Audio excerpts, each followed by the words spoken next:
Fuck.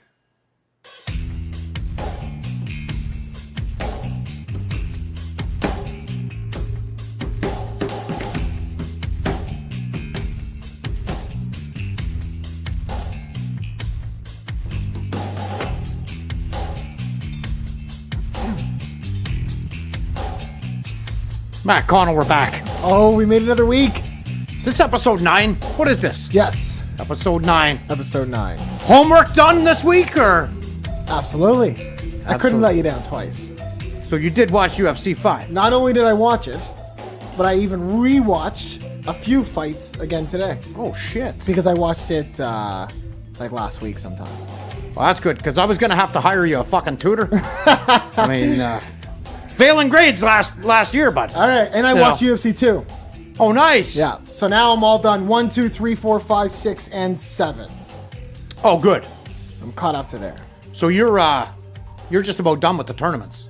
The tournaments are almost over. Oh, we're almost a wrap, are we? Yeah. When are they done? After 10 or But something? UFC 8. Oh, shit. That's going to be your next homework. Yeah? And That's still a tournament, right? it's the last David and Goliath style tournament. After that, it was all weight classes.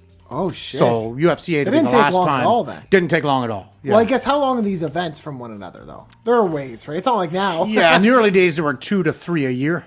Oh, okay. Yeah, Okay. so it took quite a while to get That was a through couple it. years then. Yeah, All right, that makes sense. 2 or 3 years. yeah. But, yeah, I guess the commission's decided, hey, if we're going to have a peek at this, we're going to have, some weight class. We got to have some fucking, fairness Oh, that's here. when they started talking with commissions and all that stuff. Yeah. Right? Okay. Yeah, yeah. That's when They started to bring in a few rules. I don't think these events were being sanctioned. I don't know. We'd have to go back in the history books and see when they started doing the sanctioning. I'm sure it was Big John McCarthy that started it all. he just talked. He just talked about that. Oh, on yeah. Rogan, He right? started So it all. He coined the phrase. He did it all. He's done it all, buddy. He's the man. Yeah, he's the original OG. Well, he was on Twitter going pretty hard about this Darren Till Wonderboy decision. Was. What do you mean? About, because it's a lot of back and forth, right? Right. People are arguing a lot of both ways now, right? All right. Well, let's get right into this fucking card because We I'm need interested. I'm interested to see what you think. Let's just talk about the decision maybe for a bit, and then we'll go through all of our picks. Yeah. Okay. Sure. So that's the hot spot. Absolutely. I So think- give me your take. I think Wonderboy won the fight, but barely. Right. I gave Wonderboy rounds 1 and 3, and I gave 3 was probably the most action-packed round, maybe other than 5. 3, Yeah, 5 3 had- some shit actually went down at least. Yeah, and five had the knockdown. Yeah. So I had Till in the 5 and Till in the round 2, and I had Wonderboy. But you just said you had Wonder Boy in 3 and 5. No. 1, 3, and 4. 1, 3, and 4. Yes. Okay. And Till I have 2 and 5. 2 and 5. Yeah. Now 4 is almost a draw. This is where it gets kind of interesting. If they would have even came out with a draw, let's say Wonderboy got rounds 1 and 3, and Till got 2 and 5, and say they had a draw Right. in round 4. That's even that I'm okay because round 4 was barely any action at all. Yeah. Hardly anything happened. And I just gave Wonderboy it by just an edge, basically. Yeah. He landed a couple good straight rights. Yeah. In that round. Yeah. He seemed to have better positioning. And then I've read a little more about the rules and stuff. And the more I read about how the judges should be judging yeah. the What they're fights, looking for is important, and people miss that. right. Yeah. And when I read it, and there's some black and white rules in the rule book. I think I actually have them. While I'm looking that up, your initial thought. So my initial thought was, I don't see any fucking controversy. Darren Till wins this fight all day long. Okay. And now, although I thought throughout the fight that Stephen Thompson landed the better shots, he landed the cleaner strikes, for sure. Yeah. But you cannot win a fucking round by backing up the entire fucking round. But if you watch, No, it doesn't matter. It doesn't matter. It doesn't matter. Effective aggressiveness is one of the fucking categories. Yes, but and you cannot give him that in any category in any fucking round. You cannot give that. I have 2 to rebuttals Thompson. for that. Sure. One is I don't think he was backing up. If you watch that again, but because when I was watching the second time, because I thought when I finished that fight, I thought, you know why they probably gave it to Till, because Wonderboy was always kind of a backup. Always. But he wasn't really. Almost he was always. going a lot as lateral. What he was doing was. a lot was countering and then swinging back to get the center of the octagon. What he wasn't doing was moving forward. Maybe not. Ever. But that's not how they it's pace and octagon control. Right. Control isn't necessarily Okay, so forward. now you're turning the fight to Till because he controlled. No. He sure did. Because I think Wonderboy controlled. Because I think Wonderboy was letting him Because as soon as it get to a point where you're like, man, Wonder Boy's getting close to the fence, boom, he spins out and he's back where he was. It was like he knew exactly where he was at all times. But here's the other thing. By the rules, the way the judges are supposed to go, it's not supposed to be like strikes, octagon control, pressure, damage, all linked into one, and they're all supposed to just figure out what the best is. It's supposed to go in like layers. That's right. So, points per layer. But the only way it's supposed to go down to even be judged by octagon control is if in the rule book it says if it's 100% equal, if the strikes are 100% equal. Right. Now you can argue were they 100% equal or not. You know, they're pretty fucking close. It was pretty damn close. And when you only got 50 punches apiece. It was a close fight that I think went to the right guy because let's face it, there was only one guy who had an opportunity. And it was only one opportunity. That's not how judges are. It doesn't matter. If you look at it overall. I know. If you look at it overall. That's the Eddie Bravo right there. One guy had an opportunity to finish the fight one time in the fight. Right. And I will remind you that it was probably the only clean shot that Till landed on Thompson and he fucking dropped him. Thompson is he's uber chinny. He's fucking uber chinny. The thing is, he's so goddamn elusive, he doesn't have to worry about it. But every time he gets tagged fucking clean, he's on his ass. Yes. Every single fucking time. He's very chinny, but he's super elusive. Hardest guy to hit, maybe in UFC history. So maybe. Till, man. Till was really listen, hard these to guys, hit. it's the exact same style. Yeah. You know, when the fight starts, and if you are a Muay Thai traditionalist or a boxing specialist, you look at this fight and go, these guys are fucking pure amateurs. Both of their heads straight up in the air, hands straight down at their fucking waist. I mean, this is the worst posture ever. But they're both karate guys, and they're standing like sideways. Yeah. I think the only thing where that Thompson did better was he was able to give him different looks. He was able to switch stances quite often, but he didn't do any damage to Till. It just seemed like all of Till's strikes were like kicks. Some were decent, but some were barely like toe taps. Right. But he connected. He connected on more kicks, probably than Thompson connected on all strikes total. But a lot more than kicks for sure. Yeah. Because I might have took a screenshot because that's what's going around all over the place right now. Is the stats? The stats. Yeah. Because the stats kind of, I don't know. It depends on how you look at them. They kind of favor. Nobody wins from the bottom, and nobody wins backing up. I guess. And you should, and as Stephen Thompson, he should fucking know that. But in a fight this close, you backing up the entire fight. And I agree, it was a lot of lateral movement. I agree with that. He would always swing to the center Till of the was octagon. always moving forward, or just standing his ground, or moving forward. He never took a back fucking step, right? And that sits with judges. How did you score the rounds though? Because the fight's not won by who was knocked down. Right. So that's great that he won round 5, but that does fuck off. So I scored 1, 2, 3, and 4. round 1 and round 4 for Wonder Boy, and I scored it round 2, 3, and 5 for Till. So I'm gonna rewatch 2 and 3 then, sure, to see if I can alter my pick, to see if there's enough for me to say, okay, yeah, you know what I mean? Because it's at the end of the day, it is a fucking just an opinion. Yeah. Right? The judges, That's it. That's why. And honestly, there should be 5. I like the 3 at the cage. I think that there should be 2 remote. And here's my problem. Remotely watching it on a screen like we're watching at home. With no sound. With no sound, no fuck all, just watching it on a screen in a remote location, whether it's in the building or out of the fucking building via satellite, whatever. Exactly. I think there should be 5 judges. At least 2 of them should be away from the action, watching on a monitor what we're seeing at home. That's a good idea, What we're seeing at home, right? And I like the idea of having no sound. Because I think sometimes a punch will miss. Yeah. And the crowd will go insane. Well, of course, if Till threw anything, that crowd was fucking going crazy. And you can't. And again, so if you take in that environment, so you've got Thompson who's basically backpedaling the whole fight. I know that it's not, because I know what technically what he's doing. I don't see it as backpedaling at all. No, but a casual fan. I guess, yeah. And let's be honest, that's all these fucking judges are. Really. Because they're boxing judges. Yeah. They're on par with a casual fucking fan. That's a good They don't point. know what the fuck they're looking at. None of them fucking train or do nothing. What's her name? You know? That fucking crazy one? Adele. Fucking Adelaide Bird. Adelaide Bird. Holy Jesus Christ. She couldn't fucking judge whether a shit's coming out or not. You know what I mean? Yeah, and she teaches how to judge. She travels MMA judging. Yeah. Fuck Yeah. me. Mazzagatti does referee fucking seminars. So, there you go. Listen, everybody cashes in. We all got to make money, Matt. Fuck you know? This was, I don't know, man.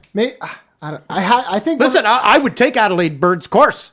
Now here's a woman who's fucked up every decision she's ever made, right? Speaking of and she is still gainfully employed. Sign me up. That's a good gig. Yes. So Eddie Bravo has a little conspiracy theory about these judges. Oh boy. Not even about the judges, about Right. the UFC. Sure. He thinks that they're purposely allowing just these fucking idiot judges just to fuck all these decisions up. Uh-huh. So when the UFC needs a bad decision, it's not such a big deal. What? That's his UFC's not going to be conspiracy. fixing I any don't fucking think so fights, either. man. I They're don't not going to think be so fixing. Come on, Eddie. Eddie, he loves it. Eddie knows better than that. What did Rogan say to him about that? Shake your fucking head. Yeah, I don't think he even. I think he just was like, "Oh, you think they would do that?" I think it's all he said, something along those lines. But fight, that was a great fight companion with him and Schaub and Rogan. They did a fight companion for Liverpool. Oh, did they? Yeah, so I watched the I didn't hear. fights. Yeah. I watched the fight companion, then watching the fights, and then I rewatched the fights again. So I got a bit of this real fucking in my head. Yeah. But yeah, no, I honestly thought the decision went to the right guy. I loved what Till said at the post-fight press conference. Me too. I loved the way he handled that. He said, I didn't, Thompson give the title shot to Thompson. I didn't make weight. It was a close fight. Maybe he should have fucking, he deserved to win. Great attitude on this fucking kid, he just gives me. He said Masvidal or he said Usman. He's like, I'm not fucking scared of Usman. Man, I think you make that fight today. Well, you couldn't understand. I You couldn't would understand sign that anything he today. said in the ring because it was all. I didn't hear fuck all.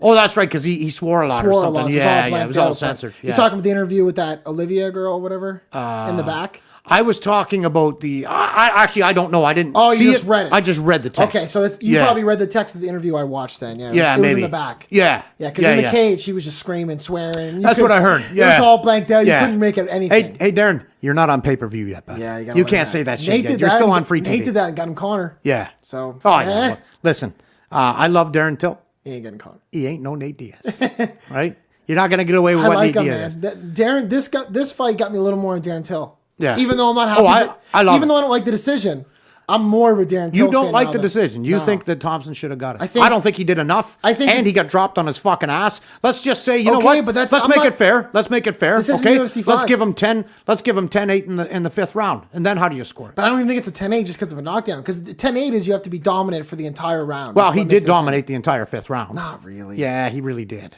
Not to a 10-8 level. No, maybe not. Because in that round, even though there was nothing led to it, Thompson got a takedown. It was close to a stoppage. But Thompson got a takedown. It was a close. That was not a. If your ass That's a score. is not on the fucking ground for more than a split second, I know. that ain't no fucking takedown. But what about a knockdown? If your ass isn't on the floor for more than a second after a knockdown, that's a lot different. I know. That's a lot. Losing your balance and being advocate. separated from your senses are two entirely different fucking things. I think that round was a 10-9 Till, obviously. I don't think it was a 10-8. Quite clearly. Even if you give it a 10-8, sure. But if Thompson had done more, but I can see this. 4-1. I can see this the argument. judges had this all 4-1. Yeah, I don't agree with that. That's insane. Yeah, I don't agree with that. But I do agree. I think the right guy won the fight. I really do. I think Darren won the fight. Although, I think the right and guy. I was ready to come in here fucking hot at Darren Till.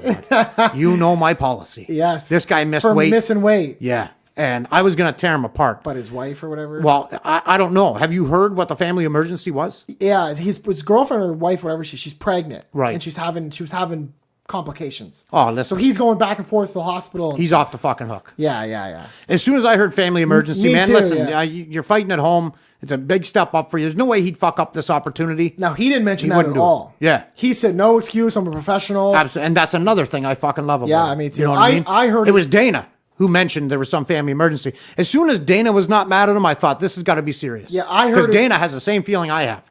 You better make the fucking weight, dummy. Absolutely. Yeah. And what I heard this was from the fight companion. So it's Rogan and Schaub boys. They were talking about it. That's where I heard it from. Okay, right. And they right, were all kind of like us. They were like, you can kind of understand that. Yeah. I can't give him shit in this case. Although if he misses again, you better believe I'll be in here fucking screaming. But he hasn't missed yet, right? He's Pregnancy always no. been 170. He did too. miss one time before. At UFC? No, that was UFC debut, wasn't it? Maybe. Against Cowboy. It was no, it wasn't against Cowboy, and that was not his debut. That wasn't his debut against Cowboy? No, All right. but he did miss weight for either his first or second fight at welterweight in the UFC.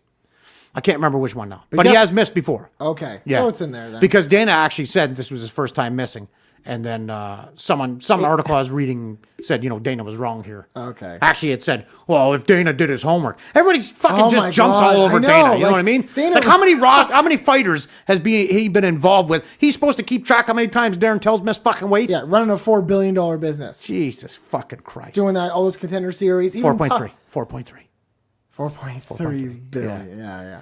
You see the deal that they just made with ESPN? Not the amount.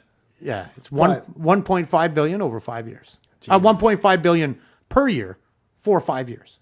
Taking over, starting 2019. Yeah. What do you think is going to happen to the rankings? Because the rankings are a Fox thing. No, they're not. Well, they're not, but the Fox made UFC do it.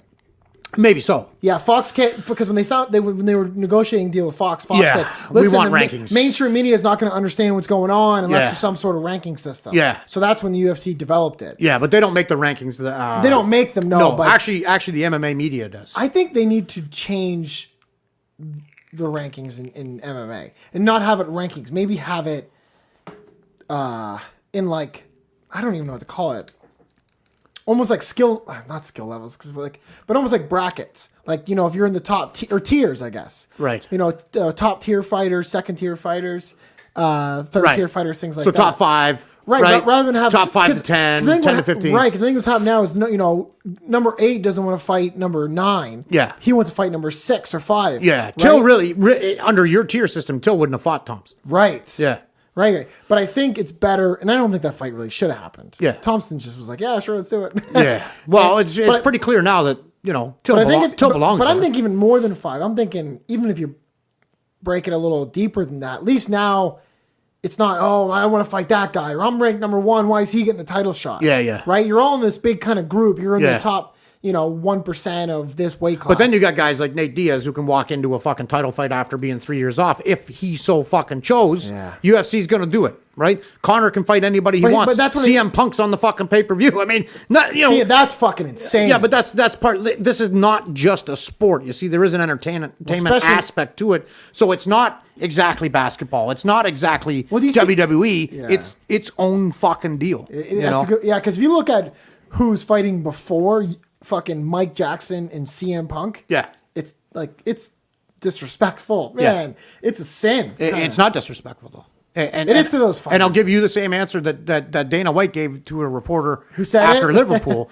He said, what do you think about Alistair Overeem? You got him on the prelims, and here, CM Punk's on the fucking thing, and he's like, well, I mean, that's the way it is. And he said, well, I only mentioned Overeem because he's the one that was a little vocal about it. And this reporter's full of shit anyway, because Alistair Overeem said, I don't give a shit. Had to be Ariel. He didn't give a shit, Was it right? Ariel? It's probably Ariel. It wasn't Ariel, actually. It was some British motherfucker.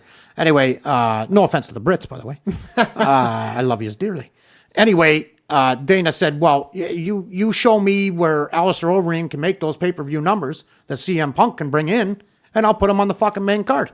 I mean, this is money. It's dollars and fucking cents. Yeah. It's in Chicago, right? Chicago made Punk. I get that perspective. I understand it. Come on, man.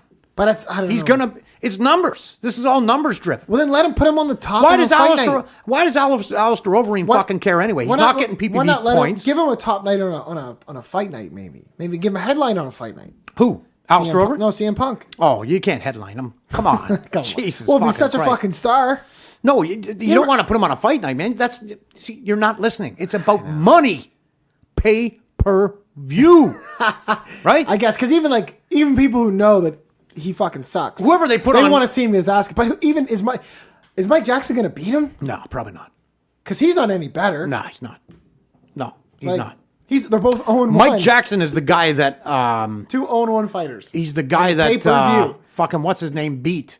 Who was Punk's first opponent? Yeah, Mickey Gall. Mickey Gall beat him. Yeah. Gall beat Jackson for that opportunity. Just same way. Wrapped him up, rear naked choke. Night. Yeah. So I like this fight for Punk.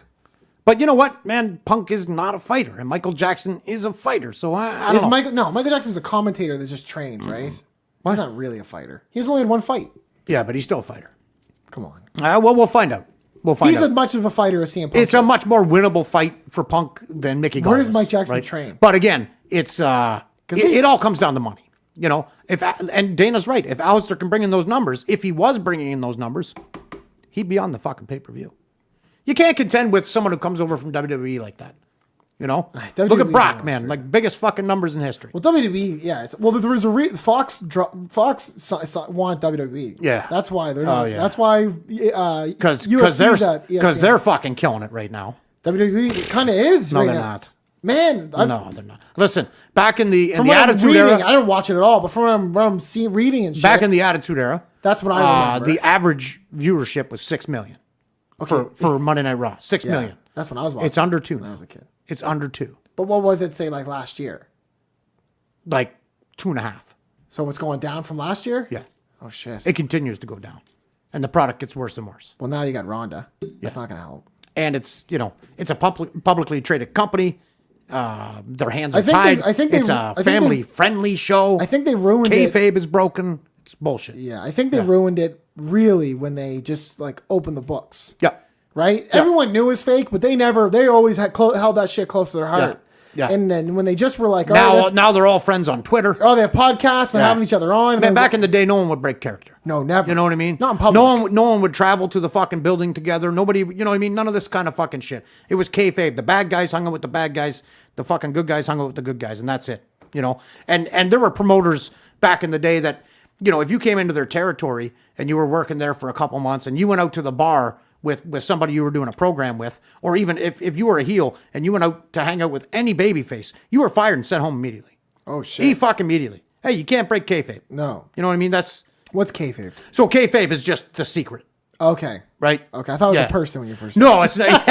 It's what the wrestlers always called it. Okay. I don't know where it came from. I don't must know be the an origin acronym of or it. something, is it? I'm not sure. Kayfabe. I'm not sure, but it's that term kayfabe has been around since the 70s. Okay. I'm not sure. I was never a diehard. I was basically like a childhood fan. I was into it. Yeah, I know. Yeah, I was into I it. watched like After the Attitude Era, I stopped. I pretty much stopped right like after The Rock and Stone Cold were like done. That's when I was done. About the same time. Yeah. Yeah, it was about the same time. About 2002, that's when Yeah. about the end of 2002, that's when I was done. Yeah, it would have been same for me. Yeah. Yeah. I was younger though. I mean, it was great. That Attitude Era, I mean, that was fucking quality TV. Man, like And see, that's what they miss now. They're trying to sell it as wrestling, like as if people want to see them wrestle. They don't. It's a TV show. They want to be like entertained. technique, you mean? Yeah, like technique. Like, oh, look, man, that's what like- it's all about now. 5-star match. Okay. That was a 5-star match. No one gives a fuck about 5-star match. Tell me a story. Break the glass. Give me a fucking They're not beer like- drinking, that finger doesn't- throwing. That doesn't happen fucking anymore. Animal. No. There's no fucking guys. Just there's no. No. Remember who's the pimp? Remember the pimp? Oh, yeah. Like fuck. They can't even use him on the show now. Oh, they can't even use the Godfather anymore. Yeah. The whole train the Ho Train, right? The whole train is over. Oh man. It's parked at the station for eternity. Remember TNT? Yeah. Man, I remember it all. Oh man. The puppies. The puppies? The puppies. Oh yeah. Oh, That bring was out the the king. puppies. That was the king. Oh, I love the King. King could never work there now. Oh god. King no. could never work there. Bobby the Brain Heenan could never work there. Jim Lawler and the King. That was the shit. That was the duo of all duos. Jim Ross, you mean? Yeah. Jim Ross and Lawler. Yeah, that was Yeah. a great fucking team. Yeah, the glory days of wrestling are over. That was a stupid move by Fox, in my opinion. Yeah. But hey, what the fuck do I know, right? I'm not an executive. I'm not making millions a year, so. Maybe they're banking on Ronda picking up the sport because you know she's gonna win the belt, right? Everyone knows she's gonna win the belt. Yeah. Oh, yeah. Obviously. Whenever I think she's fighting for it, whenever that pay per view is, but Whenever she wants it, she'll get it. well, she's already fighting for it. Remember Yeah. that girl challenged her. The champion challenged her on a red carpet. Yeah. That's where what WWE is at now. Yeah. It's pitiful. It's pitiful. I saw it on YouTube. It was insane. So anyway, I love it that the UFC is going to ESPN. It legitimizes it as a quote unquote sport. I think ESPN's going to do a better job analyzing it. Absolutely. 'Cause they're a little more sports, where Fox Sports is a little more entertainment. Yeah. Yeah. Well, and let's be honest, there are a lot more eyeballs on ESPN than there are on Fox Sports 1. On Fox Sports 1, yes. Yeah, well, I mean, FS1, they had the events that they had on Big Fox were very successful, right? But the problem is they're not gonna sell those fights during their regular programming as much as they will on ESPN. Right. You know what I mean? Now you're gonna have real sportscasters talking about upcoming events. Well, now you're going to... over and over and over. Yes. And it's going to draw way more eyeballs to the sport. Max Kellerman and stuff like those guys are going to be the guys going to be getting into it now. Exactly. A Yeah. lot more- It's the best thing for the sport. Yeah. We don't have to listen And to anybody we don't have to saying listen to it's Skip fucking Bayless terrible. And Shannon Sharp talking about MMA anymore. Yeah, exactly. Right? Exactly. Or Which Chris is horseshit. Carter and yeah. Nick Wright, like these, like none of these guys know him. No right? business. And They got that's no where, business And that's where being in Dana there. White has to go because they're on the big Fox deal. Yeah, and all the kids in the underground are screaming that this is the worst fucking deal and it's horrible for the sport. They're fucking idiots. Yeah. You know, the It's same people because that say that the worst thing that ever happened to the sport was, That's because Dana White. In main you know? sports, like crazy. Fox is like in NFL, Fox is the kind of the godfather. A lot of big sports, Fox, especially football. So that's where a lot of those guys may be coming from, right? Yeah. Like all their big favorite commentators are all Fox guys. Absolutely. Because all the big football, I almost said fights. All the big football games are a lot of them are on Fox, right? Yeah. So Doesn't Fox have exclusive NFL or is it non-exclusive? no, NFL isn't exclusive to anyone. Yeah. they're Smart. They're whores. Yeah. A lot of major sports like NBA. Same way, you got TNT, you got ESPN, you got all that shit. Like they're all fucking. They made like the hockey's the same way. They're all about different. What I'm hoping is when this ESPN deal is up, what I'm really hoping is that UFC takes the chance and just says, you know what, we're just doing Fight Pass. Everything will be on Fight Pass. This is how much it's going to be a month, and all content will stream. They'll never do right that. Fucking here. They're never gonna do. I think they're getting away from Fight Pass. This is better. No, they're not. They're going to be doing exclusive, Yeah. more and more exclusive cards just to Fight Pass. But what I love about this deal is it puts most of the fights in one fucking spot, you know, because the toughest thing about the UFC right now is where to watch it. You know what I mean? Some prelims are here. Some of them are there. Main cards over here.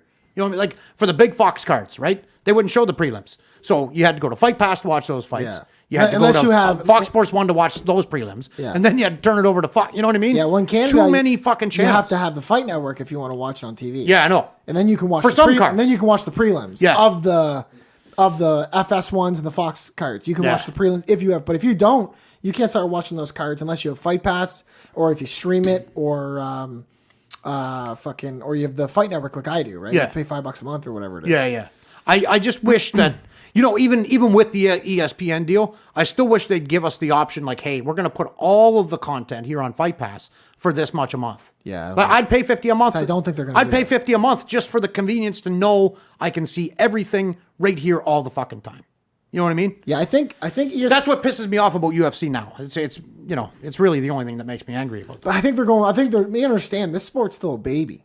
Yeah. It's still a baby. 25 years, and that's nothing. This thing's just learning how to fucking crawl right Yeah, now. absolutely. Right? So all these TV deals and fucking doing things wrong, this thing's still an infant. Yeah. Like you're still Well, they fucking- say 25 years, but really it never became known to anybody until No. 2005. Right, absolutely. So the first 12 years, for half of its existence, hardly any. It was such a fringe sport. Nobody fucking knew what it was. The only thing you that know? did was give you some sort of base of fighters to Yeah. work with. Yeah, that's No right. fan base, but Yeah. a base of and fighters. a library, right? A built-in library. Yes. As soon as people find out, and then they go, "Oh fuck, this has been going on for this Right. many events. Oh, cool. Now they can go back, right?" Which is Exactly. the great thing about Fight Pass.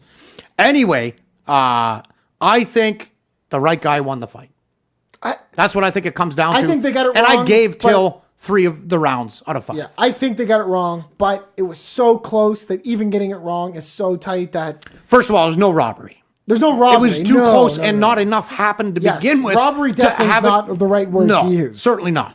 It's just I just think the judges got it wrong. I think it was Yeah. a tight, I think close fight, hard to judge. Yeah. I just think they got it wrong. Like you said, it's all opinion anyway. But right? I think for the UFC, it was best case scenario. You need Till to win that fight. Yeah, because we can't give Thompson another cannot- crack. right. Not until Woodley's been knocked off. Right. Right. Honestly, man, I just wish they'd put Thompson in against somebody who's fucking hyper aggressive.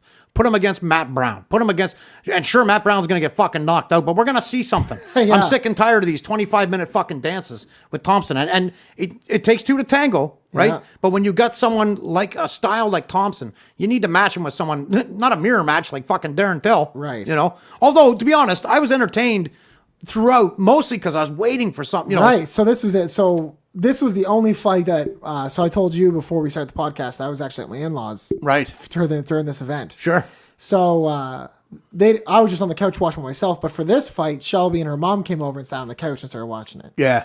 And her mom just kept saying, "This is fucking boring. This is so boring." Mm-hmm. And I said, "Well, this is definitely a boring fight. This is not a fight I would tell people, hey, go start watching this." Yeah, exactly. I was like, but for me, I was like, I actually am enjoying this fight because Yeah. both of these guys are so. This is the highest level of chess possible. Absolutely. These guys, you can see on the feet at least. You can see every little fade the other guys move, and every twitch the guys move, and you see the changes of stances, right? Yeah. All those little things were really like, for me, it was like really stimulating. So I was really into. I was like when the knockdown came. Yeah. I was like, oh shit, finally. But that whole fight, I was like, oh, because you were there, because you thought at any moment.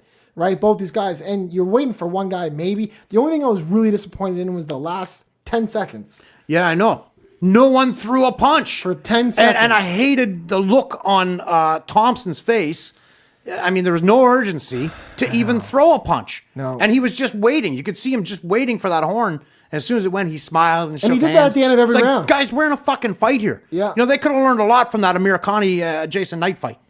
They could have learned a lot from that fucking fight, man. They definitely could have. Yeah. So anyway, let's get into it. Let's get into the, yeah. So, first fight, and now we fucked up, and we'll get into this after this fight. First fight was Darren Stewart, Eric Spicely. And if we look at the picks here, so this fight ended in a second round TKO for Stewart, for Darren Stewart. Stewart dominated that whole fight. Here's what I got some fucking notes here. The whole fight, the whole first round, and the whole. You know what? It was so funny because Spicely came out like he had not a care in the world, and I thought that Stewart looked a little reserved in the beginning, and then he started to get a little more confidence, right at the end of the first round when he did that jump up kick off the fence. You remember when he did like a jump switch kick, it was almost like a crane kick. Yeah. Then it was right there where the tide turned. Because Stewart got super comfortable. Jab. Start of the second round, he looked jab. like he was just ready to take, like he had no fucking fear of Spicely at all. Right. And it was going to be just a matter of fucking time. He took over that fight. Now, you and I don't know if you remember this last week, we drove him into the ground. This man does not have a good record. Yeah. Stewart does not have a good fucking record. Right. And we both picked against him. And I don't think hard. And I don't think he was scheduled to fight for some reason. I feel like he was a replacement. I don't know. I can't remember. I can't remember either. Anyway, I had Spicely second round sub. At least I got the round right. But you don't get any points if you don't have the winner right.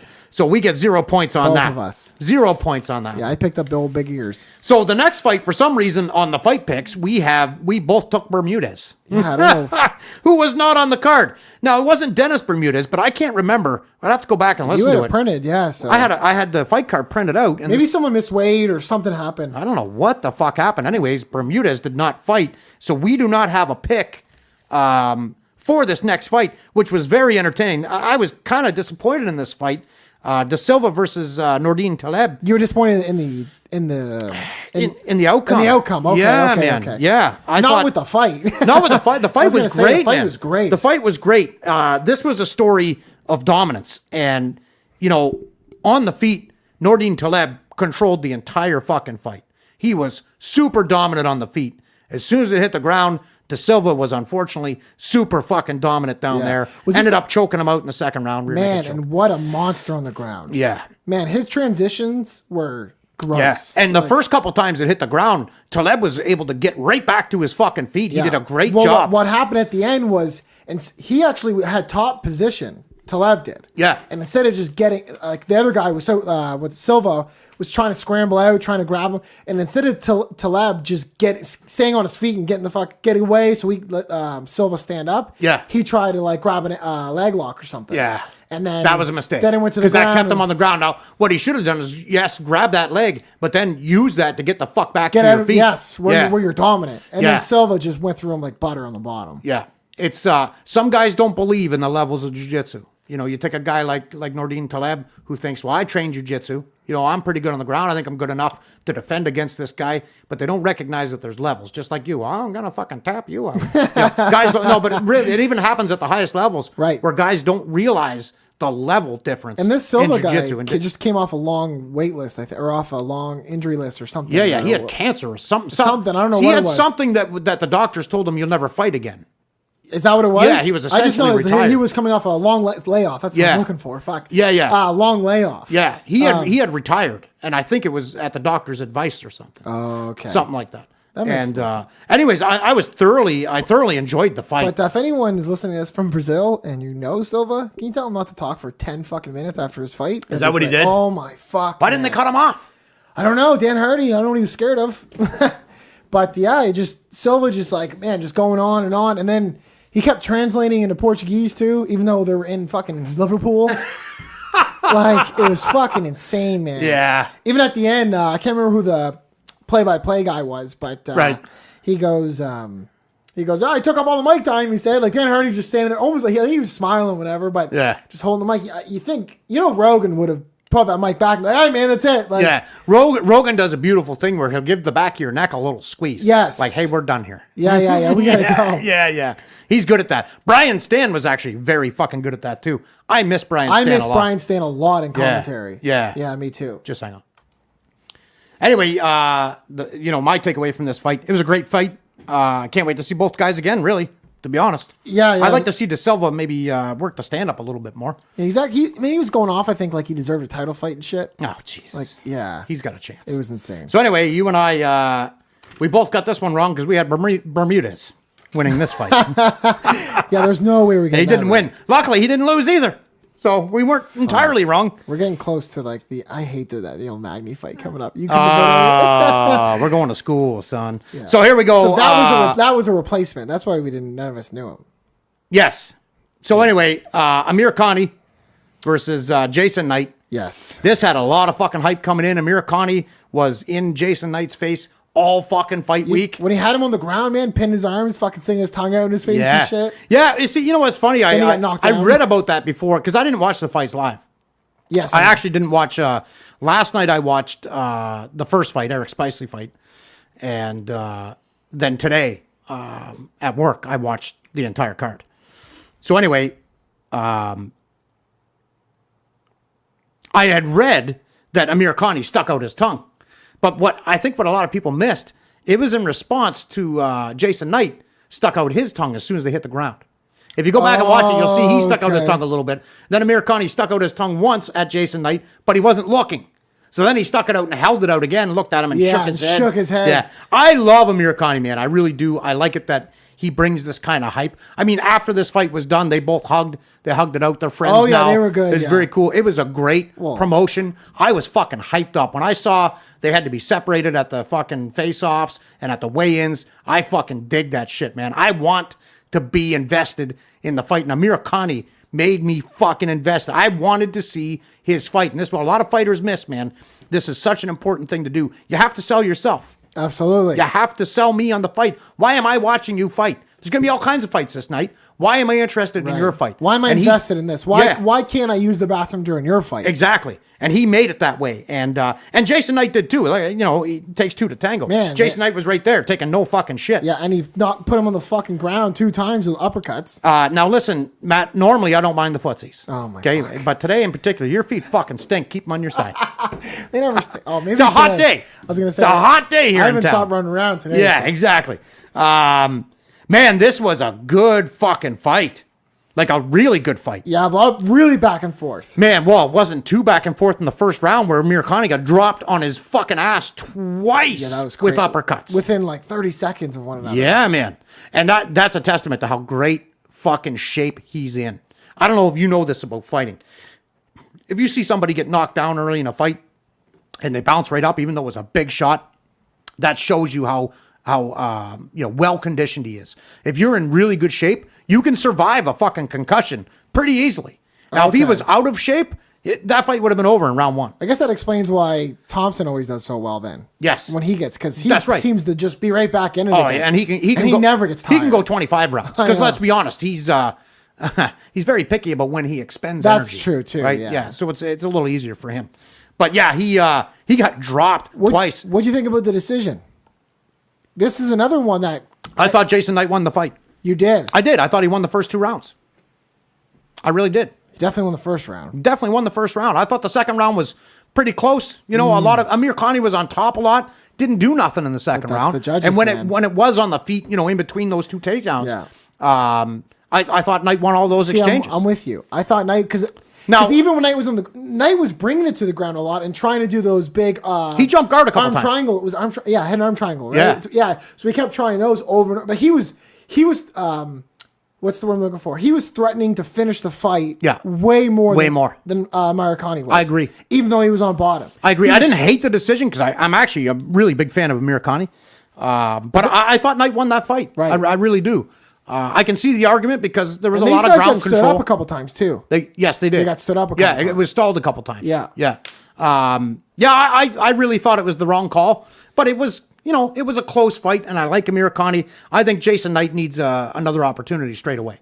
I mean, he's hopefully Dana realizes how close that fight was, and it might have been. Yeah. It might have gone to the wrong fucking guy here. I think so. Jason Knight's a top. I just wish judges motherfucker, man. just didn't. I think judges sometimes when it's top and bottom, it's almost like they just start looking at their phone. Yeah. It's like, it doesn't matter what happens now. Yeah. Because he's on top, he's on bottom. Until that changes, Yeah. he's winning. Yeah. That's honestly how it feels like they're always judging the fight. And it's the same way as the main event, right? Exactly. Same way with the backing up. Exactly, Right? yeah, it's the same. It's always been that So way. I think they got this one wrong, too. There was the fight with Demetrius Mighty Mouse Johnson way back in the day. Fought a guy named Miguel Torres, and Torres was when he was back in WEC days. He was a bantamweight.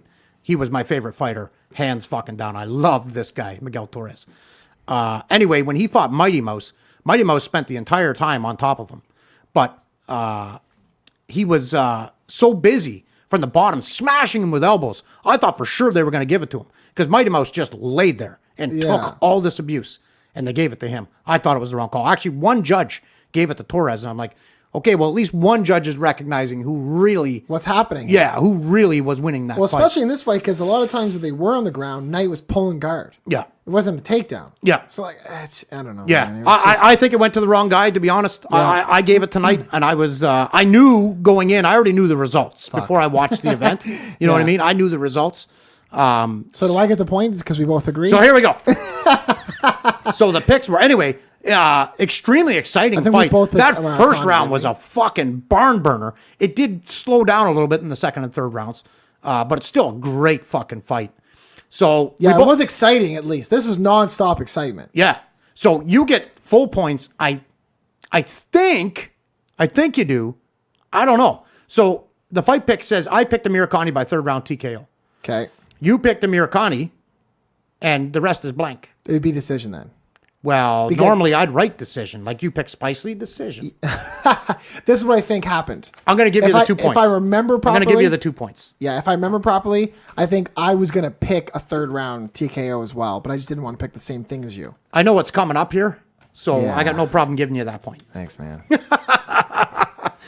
Great fight, though. Man, honestly, I can't wait to see both of them. Jason Knight gives me, I have the same kind of feeling about him as Jeremy Stevens. He's a fucking grinder. He loves to fucking crack. Yeah. He's skilled everywhere. And I think, much like Jeremy Stevens is kind of getting, his time in the sun now, I'm really hoping that happens for Knight moving forward, man. Great fucking guy. It was a really good fight. I thought he won. He needs to find a way to get top control, I think. Yeah. Because I think, he can't be pulling guard as much as he's doing, Yeah. unless he finishes the guy. Especially against a guy who's a very good wrestler. Maybe if you're already kind of losing a round, sure, go for it. And maybe you can finish him from your back. Man, if you're already losing the round, right? But Unless you're, a Damian Maya level of jiu-jitsu, you shouldn't be pulling guard in the UFC. That's my opinion. Well, don't you think it depends on who you're facing too? If you're facing a Not at this level. I mean, at this level, Thompson, if you're facing Wonder Boy, you wouldn't pull guard on him? No, I wouldn't. Really? No, I don't want that motherfucker on top of me punching me in the face. I think he wouldn't even Certainly try. not. He'd just get right up. Maybe he would. Maybe he would. So, but then what's your motivation to fucking jump guard then? I don't know. If all he's looking to do is escape. Yeah, right? it's boring to watch. I love that fight though, man. I can't wait to see both of those guys again, and I can't wait to see the build up for Amir Khani's next fight. Yeah, a little more excited to see what Yeah. what kind of shit he does next time. Hopefully they put him against somebody. Now Jason Knight would, he was right there going "fuck you" too. But if Amir Khani gets against someone who's really a talker, I think then that's gonna be. he called out Cub. Oh, I love that. He called out Cub, but Cub already has a fight scheduled. Has he? Yeah, I think so. Yeah, I think I heard that he called out Cub. But he did call Cub, and I think he might have said something else. And then he said some fucking stupid story about Jimmy Manawa when they went to some Crazy Muslim Jimmy. country Yeah, I heard and about he that. wore a cross or something. Yeah. He left and everyone's like, what the fuck is he Yeah, talking he was. about? They were in Chechnya. Yeah. Yeah.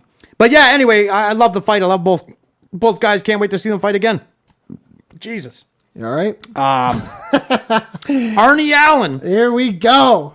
versus This was a Mads Burnell. great fight. This was a fucking great fight. Is right. You got the hiccups now. I do. Allen wins by second round. Darce choke. I think they called it a front choke. No. Allen won by third round front choke. Oh, it was a third round? Yeah, it was like. Yeah, it was third round. Yeah, 'cause that's second round. Yeah.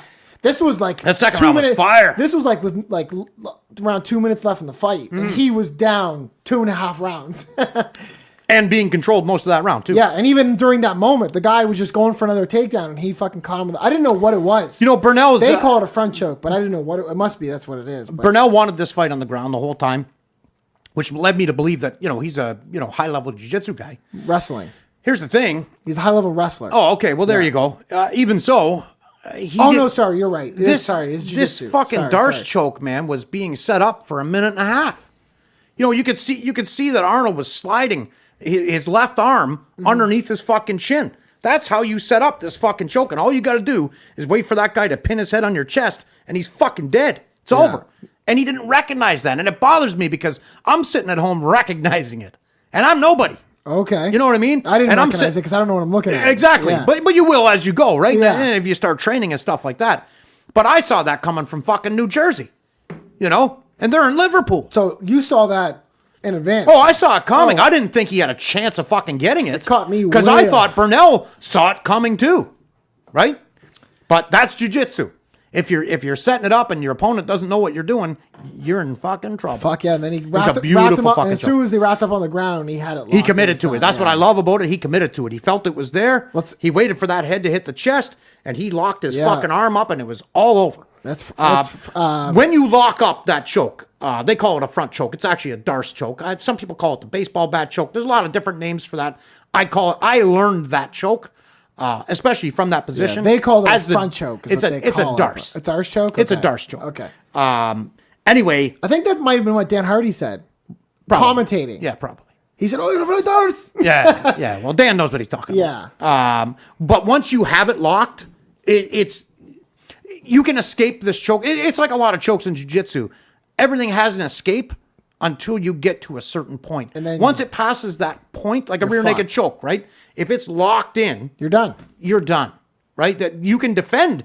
There's a million defenses to that choke, but you have to. It's all timing.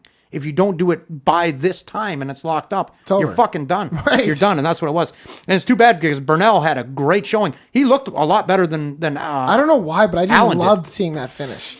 What I loved from Allen was the standing elbows. Oh, you're all day. Oh my fucking God, especially in the first round. Jesus Christ, man. All the time. Burnell's got a crazy fucking chin on him because he got lit up throughout this fight, man. And Burnell, I really liked his striking style.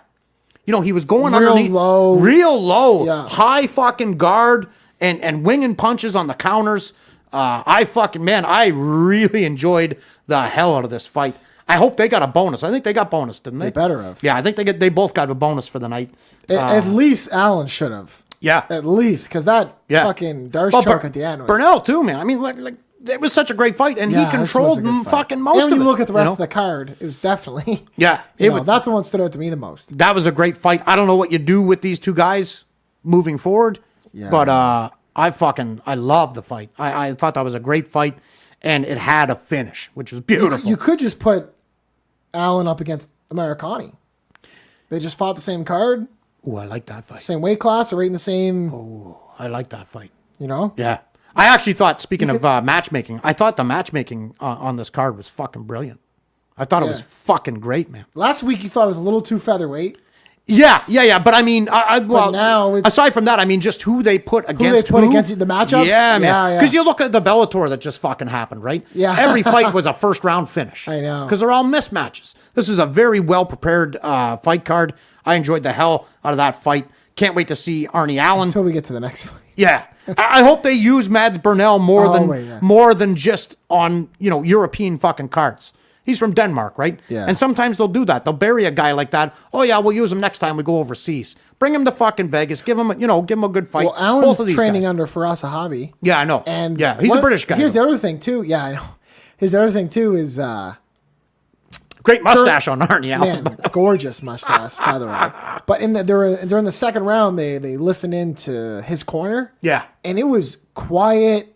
Like Farabi is, what is his fucking name? Faraz Zahavi. Yeah. So Faraz is in the corner, just calmly telling him each step, put your arm over his head, swing till you're gonna be getting up here in a sec. Yeah. Like, you know what I mean? Like, and it was pretty cool to see because a lot of times they show those corners, it's just fucking guys screaming. Yeah. And this was just one guy calmly just giving instructions. Yeah. Right? Yeah. And I think he knew that in the position there's only so much he could do, so he was just kind of giving them, hey, watch out here, you know, and I like that. To me was kind of interesting to see. Yeah. Good advice from the corner. Yeah, really. Yeah. And you see But him you know what? follow him right afterwards too, right? Yeah. Some guys you have to hype up. Right? Like you have to know the fighter. That's a good point too. Some people don't respond to that calm shit. It'll calm them way down too much. Some guys you got to hype up. Some guys you got to slap in the fucking face between rounds. Yeah. Right? You got to deal with some people different. Obviously, that worked for that corner. Yeah, he looks like a big featherweight too. So what did we have here? So What did we pick here? I think we might have both picked Allen, didn't we? we both picked Allen. You get 2 points though, because you picked the sub. But I picked the wrong round. You picked the first round sub. Actually, you picked the first round sub at 1:45. I don't know why you got so fucking specific. I like it. I get 1 point there. You get 2. Right now, you're leading 4-2. Oh fuck! I need to be up by 3 going to the next one. So next fight, Neil Magny defeats White. What was his first name? This guy, Craig White. Craig White. First time in the UFC. Going up against a guy who has one of the, some of the, I think he's top 5 in the amount of fights. Yeah, and he's White had was a UFC. replacement guy too. That's right. Short notice. And first Nagy time in the UFC. Nagy was supposed to fight. And you picked him.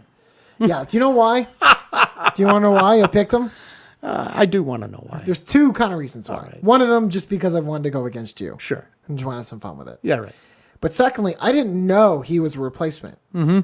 I thought he was the scheduled fight. You did know he was debuting in the UFC. Yes, Yeah. I did know that. So I thought if they're putting this guy this high up on the card, Right. on his debut, Yes. he must be a monster. Sure. That was my mindset. Right. I didn't know he was a replacement for. He must have been a replacement for a European fighter. I can't remember, some but it was a good name, man. Yeah. I can't remember. I can't believe I can't remember who it was now. I wonder, was it Gunnar Nelson? But it was I yes, can't- exactly. Was who it Gunnar? was. It's exactly who that it makes was. sense. Yeah, And that I would makes have sense. and I would have picked Gunnar. I would have picked Gunnar too, but that's a pick 'em. I would have picked Gunnar. That's a second pick 'em. round sub. No, I don't think so. Second round sub Gunnar. That would have been a pick 'em fight though. No. So So that's why I just did I knew I didn't know the guy, and I figured why did they put him in a co-main? sure, Right? He must be a on world a beater. debut. He must be a world beater. Sure. But then right before they started the fight, they said, "Oh, this is a replacement for Gunnar," Yeah. and I went, "I'm fucked." Short As notice. soon as they said that, I said, "I'm fucked." Mm-hmm. I knew I was fucked. The only thing I was hoping for was him just to get past the first round, yeah, well. and he almost did. Yeah, almost. Here's 28 seconds shy. Here's the thing that we talked about last week. We like it's experience, man. Your first time in the UFC. Remember the first time you did stand up, Yes. right? So magnify that by 10 million, and that's what this kid was going to be feeling.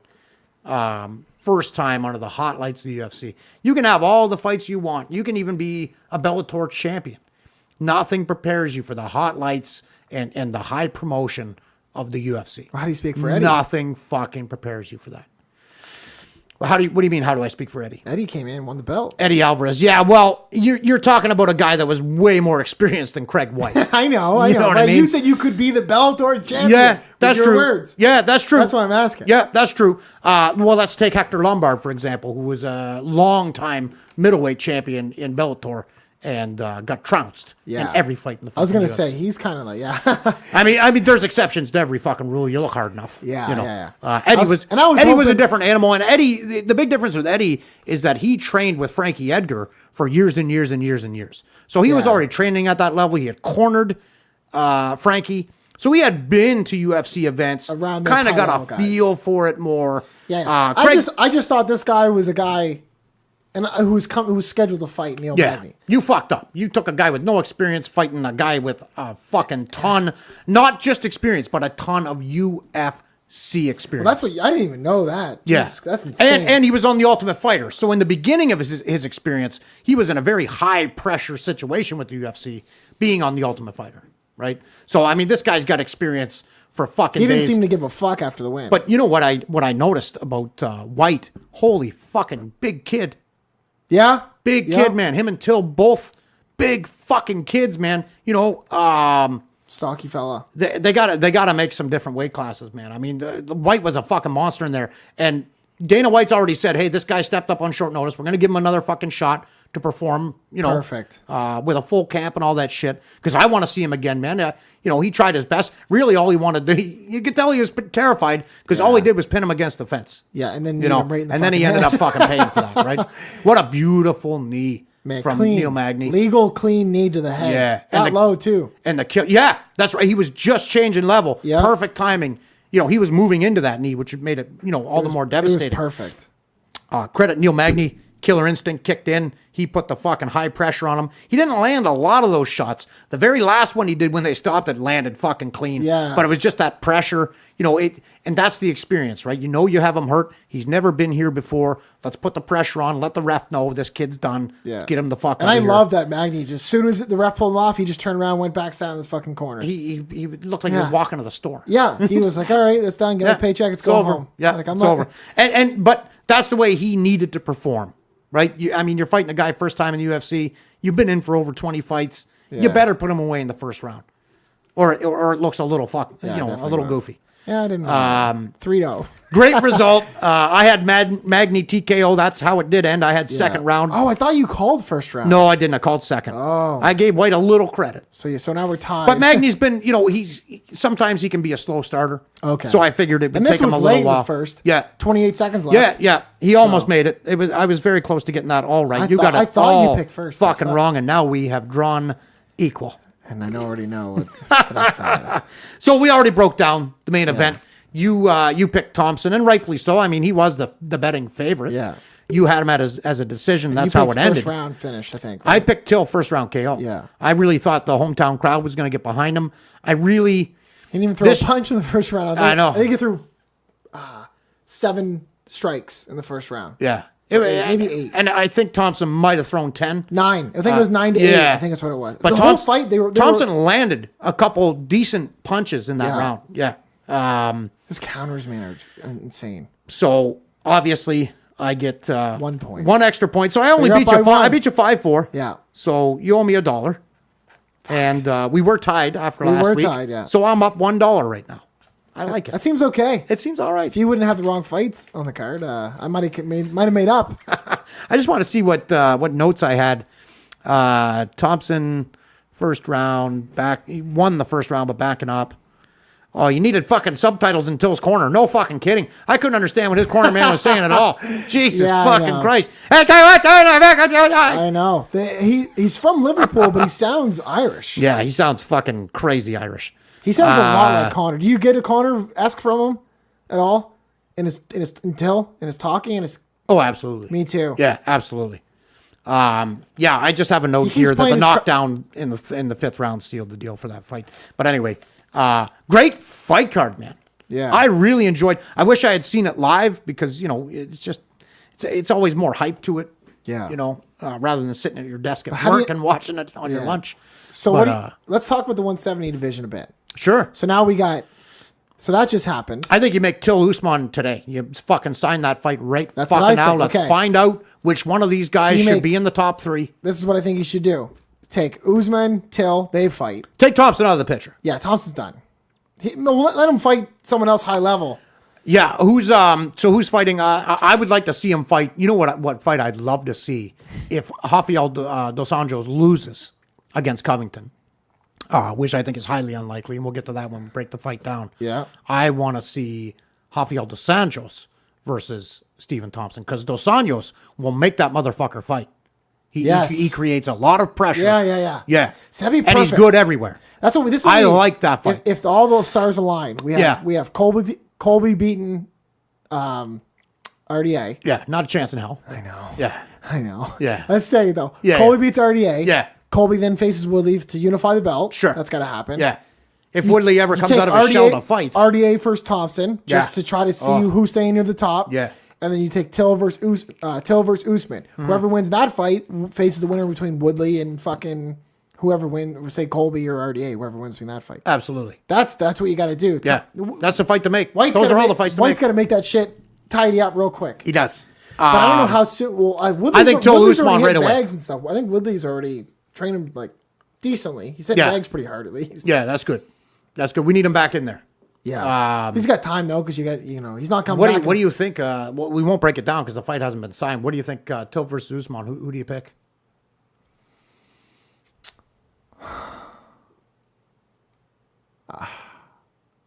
That's a tough one. Yeah, it is a tough one. Usman's tough to beat. I like Till in a knockout.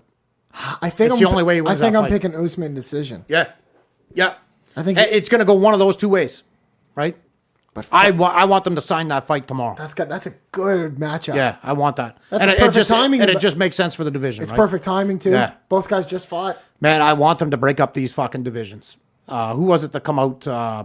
Kevin Lee came out and said, please create a 165-pound division before I fucking die cutting weight. Please. For sure. And now listen. Hey, listen. Go to 170 then.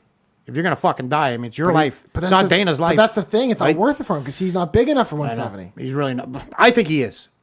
Listen, if Nate Diaz can go up there. Yeah, but he didn't. But Nate if Conor fucking McGregor can go up there. I'm not saying right? he can't go up there, but he's not going to be able to be the world champion up there. He's not going to be as effective. He's not beating Woodley or Darren Till or any of those fucking boys up there. It's possible, but he's not going to have the advantages that he would enjoy at 165, right? But I also think they need to do it. They need to fucking start these fucking weight classes. But Thompson's going down to 65. That happens absolutely, without question. Absolutely. Because he barely. I love that fight. I love Kevin Lee versus Thompson. They need to just make it every 10. They absolutely do. They should have that by 2019. So when ESPN takes over, there's new weight classes, new fucking rankings, new start everything. It off. Fucking right. Let's go, boys. Fucking fire it up. It should have happened yesterday. Well, they got time because it doesn't start till January 2019. That's right. So I think they should take the next 7 months or 6 months. Yeah. And fine tune how they're going to do all this and get all the commissions lined up and figure it out. It needs to happen. It needs to fucking happen. It's at a point. We're at a point now where the sports. We reached its ceiling the way it is. Yeah. The fans are calling for it. The fighters are calling for it. The commissions themselves are calling for it. Other promotions are already doing it. Pretty high level promotions. Mm-hmm.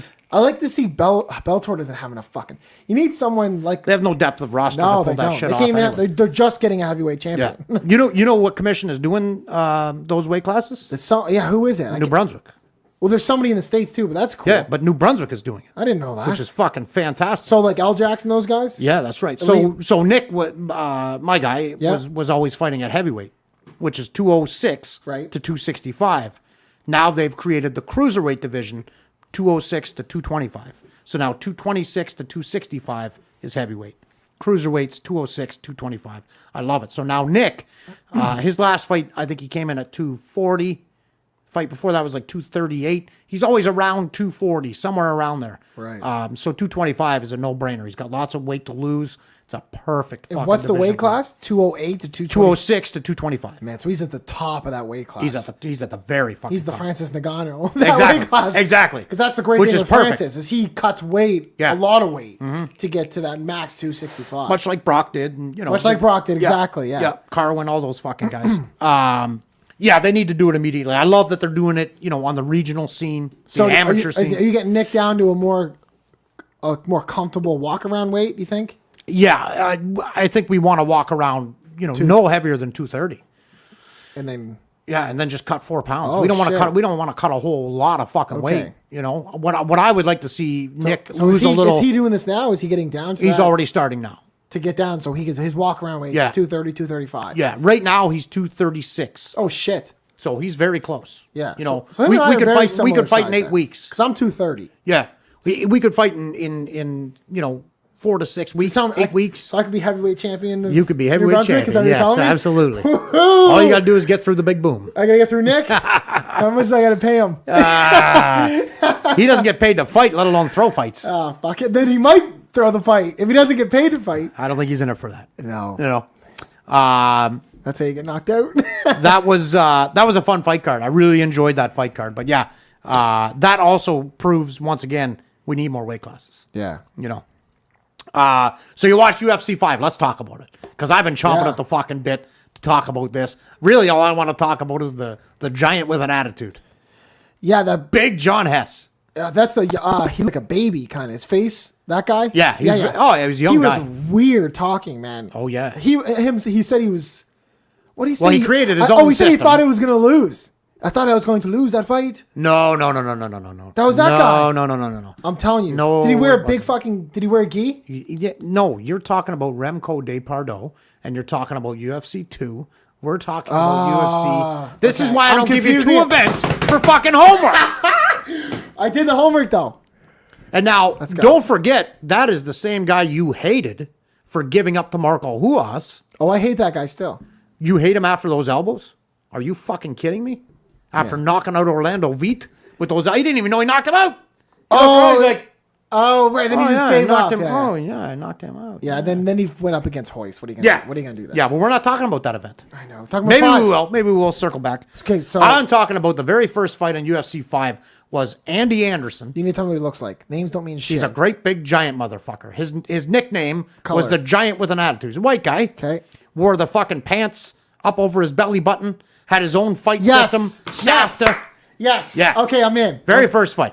And so he wins the fight. Oh, he had like 68-0 record. Yeah, Yes. bare knuckle fights, yeah. Yeah, 80 So, or 87. he oh, fucking yeah. destroyed Andy Anderson. Like, destroyed him. Yes. Dropped fucking, like, just, This was this fight This ended. was a trained guy versus like a non-trained guy, pretty much. Well, right? no, not really. No, because Well, Andy okay. Anderson was a legitimate Taekwondo Oh, it was black the belt. second fight. Right. Yeah. I'm confusing the fights. A little Right, bit. right. Yeah. So, hold on. I have sheets for this fight. Do you? Okay.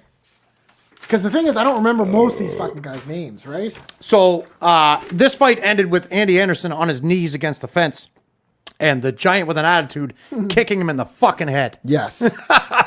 So, and driving his head right into the fucking fence after kicking him. Anyway, John Hess wins and moves on to the semis. Unfortunately, not only did he break his hand over Andy Anderson's head, he yeah. also bit him, fish hooked him, and eye gouged him. Yes. So he got fined $2,000, Oh, was wow. disqualified out of the fucking event, and left with a broken fucking hand. But he won his first fight. The interesting thing, So I didn't even notice some of that stuff because the commentators didn't notice it. they didn't notice it. So I didn't notice. Yeah. And it was never mentioned like after. No, it wasn't mentioned at all. No, after in This the is the semis. first I'm was- hearing it right yeah, now. absolutely. So I mean, John Hess's that fight is fucking legendary, right? And but here's the interesting thing. Once again, Andy Anderson was another one of these guys who, after his fight, went on to work for the UFC. Of course. And he worked fucking corners, and he did a little bit of commission and rule work and stuff like That's a little good bit for of the security. UFC though. Then though. Yeah. Right. To Yeah. know like, okay, well, this guy's not going to win anything. But, Yeah. You know, he's a tough guy, so we can use him security. And he still owns one of the best strip clubs in Texas. So Andy's doing all right. Well, he's doing all right. Yeah, he's doing all right. But he got fucking pummeled in that fight. He was not ready for the aggression of the Giant with an Attitude, John Hess. I always wanted to see John Hess come back to the UFC. He never fucking did for obvious reasons. Oh, right. He broke all of the fucking rules. Yeah, they only had four rules. Yeah, 3 or 4 rules at They a only had time. 3. He broke them all. He bit him. That was it. He fucking bit him. I mean, that guy was an animal. I'm gonna have to go he back was gonna and look win. at that and look for those things. Yeah, now. no matter what it took to win that fight, he was leaving there victorious. Well, I guess he could have done most of that in UFC 1. Yeah, yeah. That was a crazy fucking fight, man. I enjoyed the shit out of that. So then we went, for the first time we saw Todd Medina. Now, when you get into watching the Ultimate Ultimates and stuff, Todd Medina does come back. It wasn't his only, it was his first UFC, but not his only. How about this guy's fucking headbutts? Man, that was gross. Way too many. It's crazy. Well, he won the fight with headbutts. Yeah. He was stopped because of so many headbutts to the fucking face. Yeah, well, they called it a submission. Didn't Yeah, they called it a submission. forearm choke or something. Yeah, but he won these fights with fucking headbutts. This What poor a weird firefighter. time that was back then. Just some of the strikes that they would do. It's like I'm looking at it going, what the fuck? Yeah. Why is he like? And here's It's this like it's like they firefighter. didn't know exactly what to do, so they were just doing whatever they thought could finish the fight. Yeah, there was a fight. I think it was an extreme challenge, and there was this grappler. He was a fucking deadly grappler. He ended up winning this whole tournament. 2 of the fights that he won, the semifinals and the finals, he won by driving his chin into the other guy's eye socket. Of course. After that, that technique became illegal. But he won 2 fights that night. He won the tournament insane, by driving his chin because he was a grappler, so he was able to get top position. But I didn't know what to do. So he started with a few headbutts and then just said, you know what? I'm just going to drive my chin into your fucking eye and see what happens. Well, it's going to hurt him too, right? Smashing your head that often. Yeah. But chin into the eyeball. You know, that only hurts one guy. Yeah, he won 2 fights that way. Sometime in the future, your homework is going to be some of these offshoots of UFC. You know, some of these fights that were going on at the same time when UFC was starting. Okay. Like Battlecade, Extreme Fighting. There's some fucking crazy events. A bunch of them out of Hawaii that had no fucking rules. Bare knuckle stomps were legal. Like crazy fucking shit. Eventually, things like that will be your homework once we get through, you know, the pertinent UFC and Pride material. Great. And just crazy shit like the early days of UFC. Todd Medina takes this poor fireman, Larry Curitin, Sugarfoot, or was it? No, Thunderfoot. He was Thunderfoot. Yeah, now Curitin would come back in a later UFC as well. Did he? Yeah, Did he with the same result. Oh, okay. Yeah, with the same result. So Medina... I'm trying to remember this fight more clearly. Like, this fight was just Medina took him down to the ground. Okay. Medina looked like he was just left the steroid store. Right, okay, And, right. I'm with you now. Yeah. Curitin was a very big colored fella. Yes. Yeah. And he got taken down and just dominated. Yes, completely. yeah, okay, I'm with you now. So now it looks like the giant with the attitude is going to fight the headbutt king, Todd Medina. But that never took place. Next fight was Oleg Taktarov's first fight in the UFC. Now, he won UFC 6, and you watched that. He fought Tank in the finals. Yes. Yeah, And, I remember that. so Yeah, this was his debut. Yeah, so he fought Ernie Verdicchia. Now, Ernie Verdicchia, he's a paramedic. He had some, you know who he reminded me of in style was Keith Hackney. He was another Kempo karate guy, and he was doing like the hand stuff, open hand stuff. Yeah. He swatted at him a few times. He actually, he hurt Oleg a couple times, but he had zero fucking ground game. As soon as he touched the ground. Like, back then, it's what it was. It's like whoever had a ground game. Yeah, won. Every time. Yeah, every fucking time. And no surprise, Oleg Taktarov was a very decorated Sambo guy. And back then, no one knew what Sambo was, but it was kind of a cross between judo and jiu-jitsu. Okay. And no surprise there. Oleg takes him to the ground, fucking schools him. Next up, the return of the beast. Oh, Dan Severn. Tom Selleck, Dan Severn. And he fights the ghetto man, Joe Charles. And remember that name because you will see Joe Charles again too. We will? He comes back in an ultimate as well. Oh, shit. Again, same fucking results. Tough guy though. You know, this was I remember when Dan Severn fought in UFC 4, he couldn't really figure out how to finish guys when he got on top. That's right. And that's what the thing he said. He goes, that's one thing he worked on is when he got Finishing. guys down, how to finish. Yeah. And What to this do. was less than 2 minutes. Fucking got him down, wrapped him up, choked him out. It was, for a wrestler, wearing his Reeboks. Yeah, exactly. It was very impressive return for Dan Severn, and it was pretty obvious by that point, looking at the field, that Dan Severn's definitely going to be in the finals, and most likely is going to win. Yeah. The only thing that was going to stand in his way was his next fight with Oleg Taktarov. So anyway, we get to the semifinals, and we're right into the alternates. Because like we talked... Yeah, that was the wrestler from Canada. Yeah. Dave, yeah. Dave Beneteau. Yes. Legit fucking guy. Now, he was a wrestler, but this motherfucker can crack. And he was a decently... He was another paramedic. Couple paramedics on this fucking card. He could heal himself afterwards. Yeah. And so who did he fight?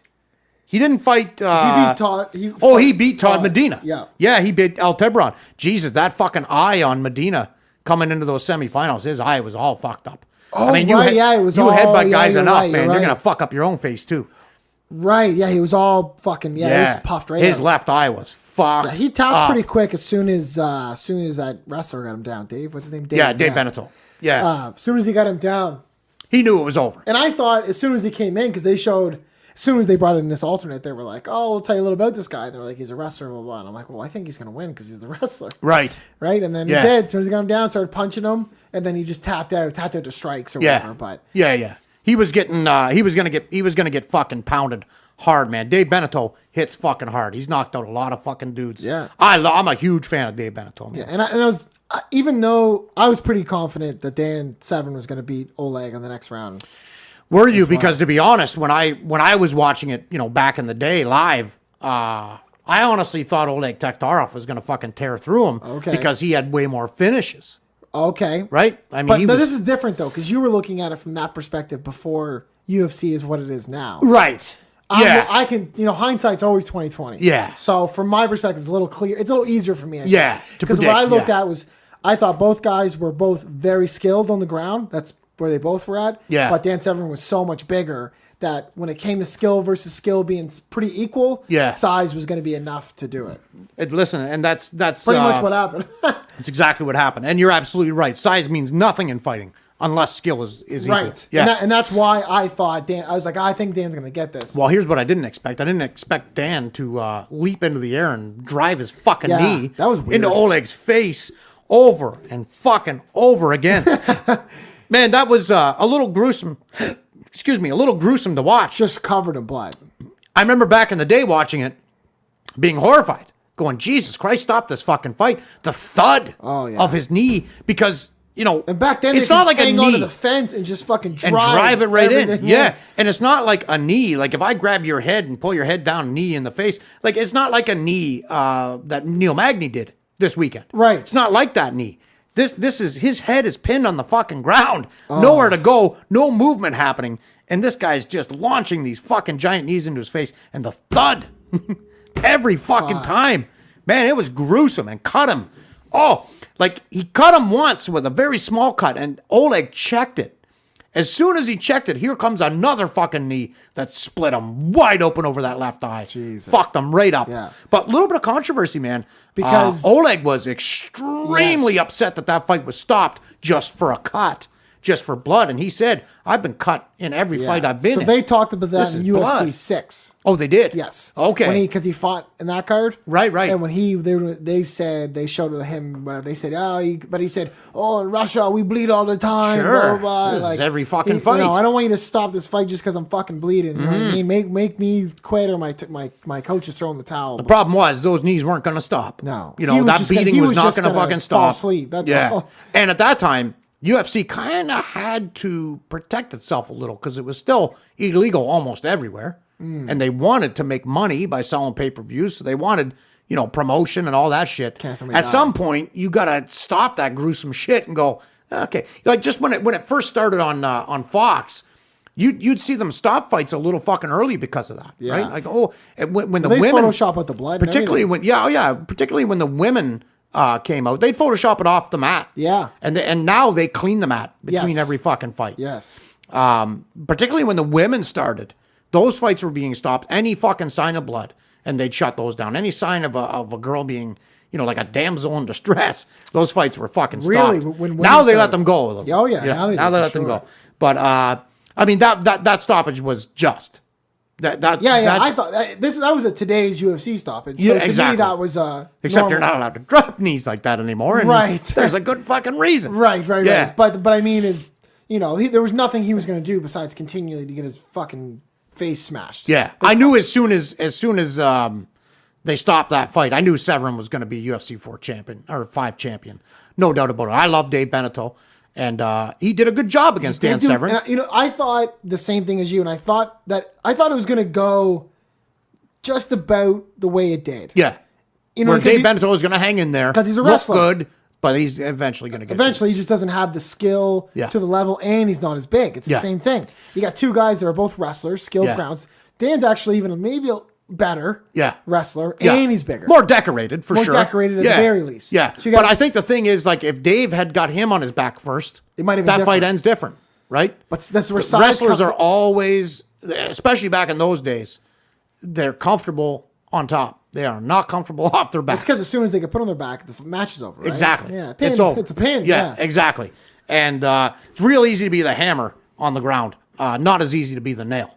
Yeah. But the guy they call it a key lock, but that was a Kimura that he finished him No, with, it right? wasn't. It was it was an Americana. That's what I mean. That's what I mean. It was an Americana. Which Americana. Oh wait, no. Yes, Americana. Okay, what's a Kimura? So a Kimura is the other way. Is elbow down. Okay. Americana is elbow up. Okay, so that's the difference. Now they're both key locks. Okay. Technically, they're both called key locks. So okay. Yeah. So I thought it was back in the day. Now they have a name because I didn't know. I thought both were Kimuras. Yeah, no, they're not. So Kimura's down. That's right. So if the knuckles are pointing above the head, So what Khabib, it's an Americana. So Khabib did a Kimura to Michael Johnson. That's right. And then this is... That's right. Knuckles down towards the waist is a Kimura. Knuckles up towards the head is Americana. All Yes. And the Americana is... Because they didn't... All they call it was submission. Yeah. As all of them. It's the same lock. The reason it's called a key lock, it's really, they should just call it a shoulder lock because they're both shoulder locks. You're targeting the shoulder. The difference between an Americana and a Kimura, other than the actual, location, is the instant fucking pain that an Americana causes. Like a Kimura, you really have to wrench it back behind the back. It's a little more natural motion. Yeah. An Americana, man, you can get it on just loose and not in the right position. Right. And if you torque it, man, well, you'll see. When you and I start rolling, I'll show you, and you'll see. You'll be like, yes, right away. The Americana Just let go when I tap, fucking okay? sucks. Like in jiu-jitsu, new guys get tapped out to Americanas very often because it's the easiest thing to go to from side mount, like cross-side okay. or mount. And if you don't know, if you're not sure what you're doing, yeah, you're not going to. It's so easy to defend. If you know what you're doing. It's so easy to defend if you know the move. Right. Yeah, it's one of the easiest things to get out of. But yeah, that was an Americana. And you could see he locked it up fucking immediately, and Beneteau was couldn't wait to tap. That was the funniest thing about this whole event to me was that finish, because all the commentators were submission.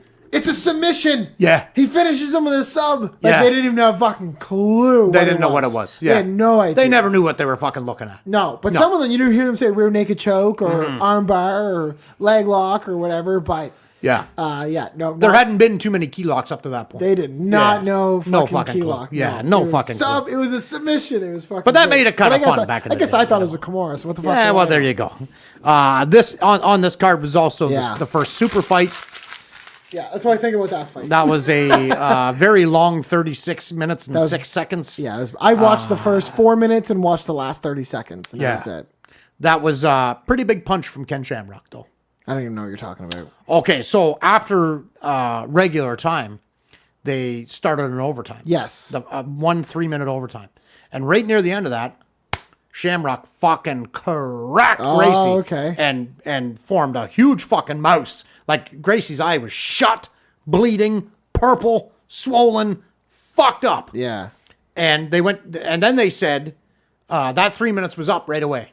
And then they started another 3-minute overtime where you thought maybe Shamrock's going to work this eye. He never got an opportunity to. No. I mean, this whole fight was Shamrock on top of Gracie and nothing fucking happening. No, they just were like, it's a draw. And so I agree with you. Garbage. Fuck that fight. Yeah. It ended in a draw. Fucking because, fight. again, no judges. Right? Yeah, but hey, you know what? I kind of like it better with some of those fights. Yeah.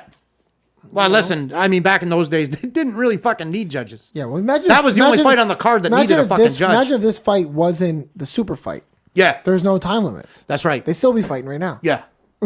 Yeah, absolutely. Yeah, it was... That's insane. It went on too long, Did you man. see when they fought again, like just a few years back in Ken and... Hoist. Oh, yeah. And then he kicked him in the nuts or something. Yeah. And even that ended with drama. That was ridiculous. Oh, my God. It's ridiculous. Man, any fight you put Ken Shamrock in is going to end in drama. Oh, I love the guy, this. Drama follows that fucking man around. Hit me in the nuts. And then I think got him in what did he finish him with? A rear naked choke, I think? I think so. Yeah. He got me in the nuts. Oh, it was Yeah. amazing. Yeah. Have you ever seen the Ultimate Fighter Season 3? Depends. It was Shamrock versus Ortiz. They were the coaches. No. Oh, dude, you got to go back and watch that. Okay. You know what we really should be doing? There's a current season of the Ultimate Fighter, and I hear. Yeah, I'm watching. Are you watching? I'm a little behind, but okay. So I think maybe I'm gonna attempt at least in the next 2 weeks. Maybe not by next week, but in the next 2 weeks I'm gonna catch up. Yeah, and I think we should be watching that. And what talking happened about was that. my TV was recording it, and then it just fucking. I don't have any recordings of it now. Right. Yeah. So I don't know if they changed the airtime and that fucked up my recordings. Yeah, it could be. Is it on Fight Pass? No. Not the most recent ones because they give watch it exclusive rights. I don't know. I'll probably watch it on my, the fucking illegal cable box. Right. I got to figure out a way to find it then. Teledroid. That's what happened. Because I watched the first I think we should. episodes. I think we should fucking catch up on it. Yeah, I've got and the we should be discussing it. Actually, the next season apparently is going to be the last. It is. Yeah. Yeah, definitely. Because what they're doing, they're going to put that Dana White Contender Series. Yeah. That's going to be the new replacing. I Tough. think that's a better way to go. I think so too. I mean, for the time that it came out, reality TV was huge, and people were way more interested in what was happening in the house and the drama at the gym more than they were the fights. Well, here's the thing too. Back then, there was a lot of drama going on. Yeah. Right now, there's none. Now these guys are all pretty. They're all professional. pros, and they know the fucking deal. We're going to live at this house for 6 weeks. We get to fucking train twice a day. We Right. get to eat whatever the fuck we want. We know what happens if we act up. Right. We're gone, Back then, right? it was still kind of like thuggy kind of personalities were MMA fighters, right? Seemingly, it sure seemed that way. Yes. Yeah. So a lot of the guys were, ooh, fuck, looking at me for, man. Yeah. Tap out shirts and shit. Yeah. Like, that's a lot of what it was. Not only that, this was on Spike TV. Yes, it was Right? on Spike so TV. they were pushing that, right? They were like, hey, Spike the more, loved that shit, the right? more fucking drama, the better, right? yeah. Drives up the fucking numbers. I know that from the Spoodcast. Drama always Oh, fucking, yeah. controversy always drives up the fucking numbers. Jesus. Wait till the State of the Union this year. Well, man, you're on a hiatus. How are you even going to have a State of the Oh, Union? don't worry. I'm already building material. Don't you fucking worry about that. I'm not in there. am I? No, you're not. Oh, good. I made the clear for the State of the Union address. Yeah, that's right. So far. Yeah, I mean, guess it's not still- happening until July, but still early. Yeah, you got lots of time. It's still fuck you. I'm gonna pause this to get a beer. All right. So Matt, here's the thing. Here we are. We're an hour and 25 minutes into this fucking hour-long podcast. Well, it's because it's a great event. It was a great event. We had lots to talk about. We got UFC 5 in the books. That's fucking great. We haven't got to what everyone listens for.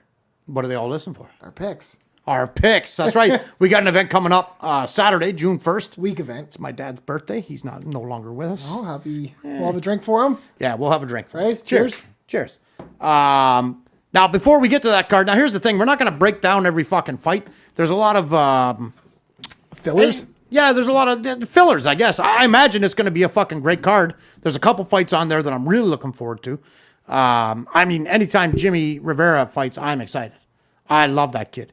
And Vince Pachel's on this card. We'll get to that in a minute. But first, we got to get to the fucking mailbag. Oh. We got to get to the SCRAPCAST. Mailbag? What do you mean? That's what it is. Why is it that? What do you mean? What do you mean? What do I mean? I've never heard that called out in my life. Oh, Jesus Christ. A mailbag. It's a mailbag. Okay, if anyone We got mail, right? Gmail? Yeah. Email? Didn't this go- is, but this didn't is go- what's in the mailbag. but it didn't go in any bag. Doesn't matter. Oh my god. That's what we're calling it. It's called email. Email bag. It's not an email bag. Holy fuck. Okay, let's call it the email cache. You want to call it that? Does that Oh sound my better? God. No, it sounds like fucking No, you bunch just of say, fruits. You just say, let's check our emails. Oh, well, let's check our emails then. Oh, you Let's do fuck. that. Check our mail. Let me open up this mailbag. I got a zipper on Exactly. it. That's what it is. It's the fucking mailbag. We got some emails. Yeah, but the times. All Jesus from one Christ. person. We're gonna All- focus on one. Well, let's give Dave a big shout out. So David. Our biggest fan is David McGinn. Yep. And he sent a few emails here. He's always active on Twitter, Right. commenting and shit What's like a that. Twitter? Oh, don't worry about it, Mark. All the cool kids are doing it. You don't have to worry about it. All right. No, they're not. Not No, all they're of not. them, eh? Not all of them. No, but yeah, he's pretty active on the All, Twitter. all the cool kids were on every comedian fucking in New Brunswick show, too. I guess it was. Not all of them. You didn't get out. You didn't make the cut, eh? I didn't make the cut. Yeah, I remember that story. Yeah. So he sent us one email about looks like a Pride event. Right. I'm assuming you already know this So event. so we asked people to reach out and fucking, hey, if you want us to review an event or a fight or whatever. Right. And he jumped right onto that. What's he saying? What do we So got? do you want to read the whole email? Yeah, well, I don't think we read. I don't think we read the rules as he's Right. got them out. But read the start of the email. All right. So it starts like this. How do you think he sounds? Think he has a lisp? Oh, I know exactly how he sounds. I know Dave. Oh, right. Yeah. I don't know, Dave. Yeah. Dave says, "Hi guys, it's that David guy again." So Because that's what you've been calling him. That Right. David guy. well, and I know who Dave I is. like Hello, how Dave. I like how he put that it's that David guy again in case we didn't know by his name on his email. But we threw it out there. Are you busting Dave's balls here? I'm just- He's the only one sending us mail, for Christ's sake. Do I'm kidding. you want nobody to fucking listen to this, Listen, Matt? I make jokes. That's what I do. All okay. right. Is that what you call it? Boy, that shut you up fucking quick. I try to make jokes. You asked for suggestions of past events to review for your show, but I have something a little different in mind. The Pride FC Drinking Challenge. Ooh. For Pride FC. Final conflict 2005. Oh, this was a good card. You know what this is? Oh, absolutely. Then he continues to say, below are the official rules developed by the co-main event podcast. So where the they have final a live streaming event of the Patreon subscribers. Okay. So we're doing something somebody else already fucking did? If we do this, right? Yeah. Well, actually, not if we do this. When we do this, we're going to do a video podcast for this one. Oh, okay. We'll do this on fucking video. So he says, are you both up for this challenge? Abso-fucking-lutely. You can tell by the rules below that it will be fun as fuck. Yeah, it will be fun as fuck, and we will do it. I don't think we're going to do it until like midsummer, something like that. We're not going to do it next week, certainly. I think it's a fucking great idea. Do you know how we should do it? How should we do it? With Jamie's fucking projector thing. Yeah. Yeah, with Jamie's projector outside and that fucking camera that you brought over. Yes. Yeah. So what Pride did back in the day is they would have tournaments as well, but they would spread those tournaments through like, say, 3 events. Not like Bellator where it's every fucking event is one fight. Right? They'd have like one round of this tournament at whatever, if it was 205 or if it was open weight or heavyweight, whatever, they'd have it over 3 events. So this event was the final event of this specific tournament in 2005. And in 2005, Pride was fucking fire and was seriously challenging UFC. A lot of people say that Pride was bigger than UFC at the time. They were not. But they were seriously challenging UFC for quality of fights and quality of fighters. Unfortunately, a lot of their fights were fucking fixed. So it's very hard to put them, at number 1. So you know about the story about the trailer that they used with like dead kids and shit? I don't remember it specifically. Because Dave mentioned that in his email. Yeah. He says, let me see here what he said. He said, watch the most fucked up intro video for Fedor Krokop to maintain appropriate hype level. Right. And he sends a YouTube link in this email we should check out. Sure. And it says, warning, it's totally messed up and includes images of dead children in a river to psych fans up. Anyways, enjoy the podcast and watching the old fights. Keep up the great work and rock on. How does he follow up with that? Like, that's the thing to do. You drop something like that and get right out the fucking door. it's like he just said, hey, dead kids in the fucking river. It's like he said, hey, you know See what? ya. They got fucking Ritz crackers on 2 for $1 at fucking Superstore right now. I'll see you later, man. It's like he just put that in the same. Like, that's an insane. It's pretty matter of factly. Yeah. But he did it right. You drop that fucking bomb and you leave the city. And then below he has all the get out of there. Below he has all the rules for us. Right. So we will definitely do that, Dave. And thanks for sending that in. We will do that, but we're going to do that on video, I think, is the way to do that. I think it's definitely the way to do it. Because then we're going to get sloshed. Exactly. Then the viewers can enjoy us going from fucking sober to completely hammered. Are we doing beer or are we doing... We're doing beer. Okay. Yeah. You don't have to finish that sentence. I thought we might be doing shots or something. When I get hangovers now at 43, man, sometimes they hang on for days. I guess. I'm not getting involved in the... I'm pushing on 30. Maybe we'll do the odd fireball shot here and there. Okay. Maybe every liver shot, every time Boss Rutan says what if I make liver really shot. delicious shots? Like apple pie shots or some shit. Jesus Huh? Christ. I'm a crazy mixologist. All right. Mixologist. Are you? No. But I make a couple. Right. Didn't Dave send a couple more emails? What else we got in the mailbag? What he sent in the mailbag? He sent us one more email. Right. Something about weight cutting or something. Yeah, let me... What was that about? Because a couple fighters missed weight, but one of the girls missed weight, right? Oh, that was a... Wait, I think that might have been a direct message about the weight loss. Oh, maybe. Yeah, that was a comment on Twitter. Oh, okay, right. That wasn't an email. All right, anyway, that's the end of the fucking mailbag. Yeah, well, he sent us another email, but it was about Rorion Gracie and why Big John McCarthy never fought and stuff like that. Oh, yeah, that was interesting. Yes, it was, because apparently Rorion Gracie, which is the guy who created UFC, right? Horion, we don't... all the R's are H's. Okay, Horion Gracie. So he fucking told Big John, we're only having one guy from Gracie Academy, and that's Hoyce. Yeah. And you can't fight because you're one of us. Right. Basically, one of us. Yeah. And that's why he never fought. Yeah. Apparently. So interesting. I would like to see Big John fight. I would have loved to see Big saw John her fight. He would have fucking, I think he would have cleaned up in the early days. Oh, definitely. I'm thinking back then for sure. Because look at the size of him, too. Well, and right? he had been training Gracie Jiu-Jitsu for years and fucking years before those events even started. Do you think what would he have been at that point? Would he be in a belt category, you think, back then? Oh, he would have been a black belt, I think. So do you think that Horion was more concerned with him being able to beat Hoyce? Being so big? Oh, maybe. Oh, maybe. Right? But I think, and we've discussed he didn't this want before. Hoist to lose, right? Exactly. But I think when we discussed this before, it doesn't really sell Gracie Jiu-Jitsu if the biggest guy in the fucking room is beating everybody. I with get that, jiu-jitsu, but I'm right? saying like, but if he wants to fight, I think it was a little bit of both of those things, right?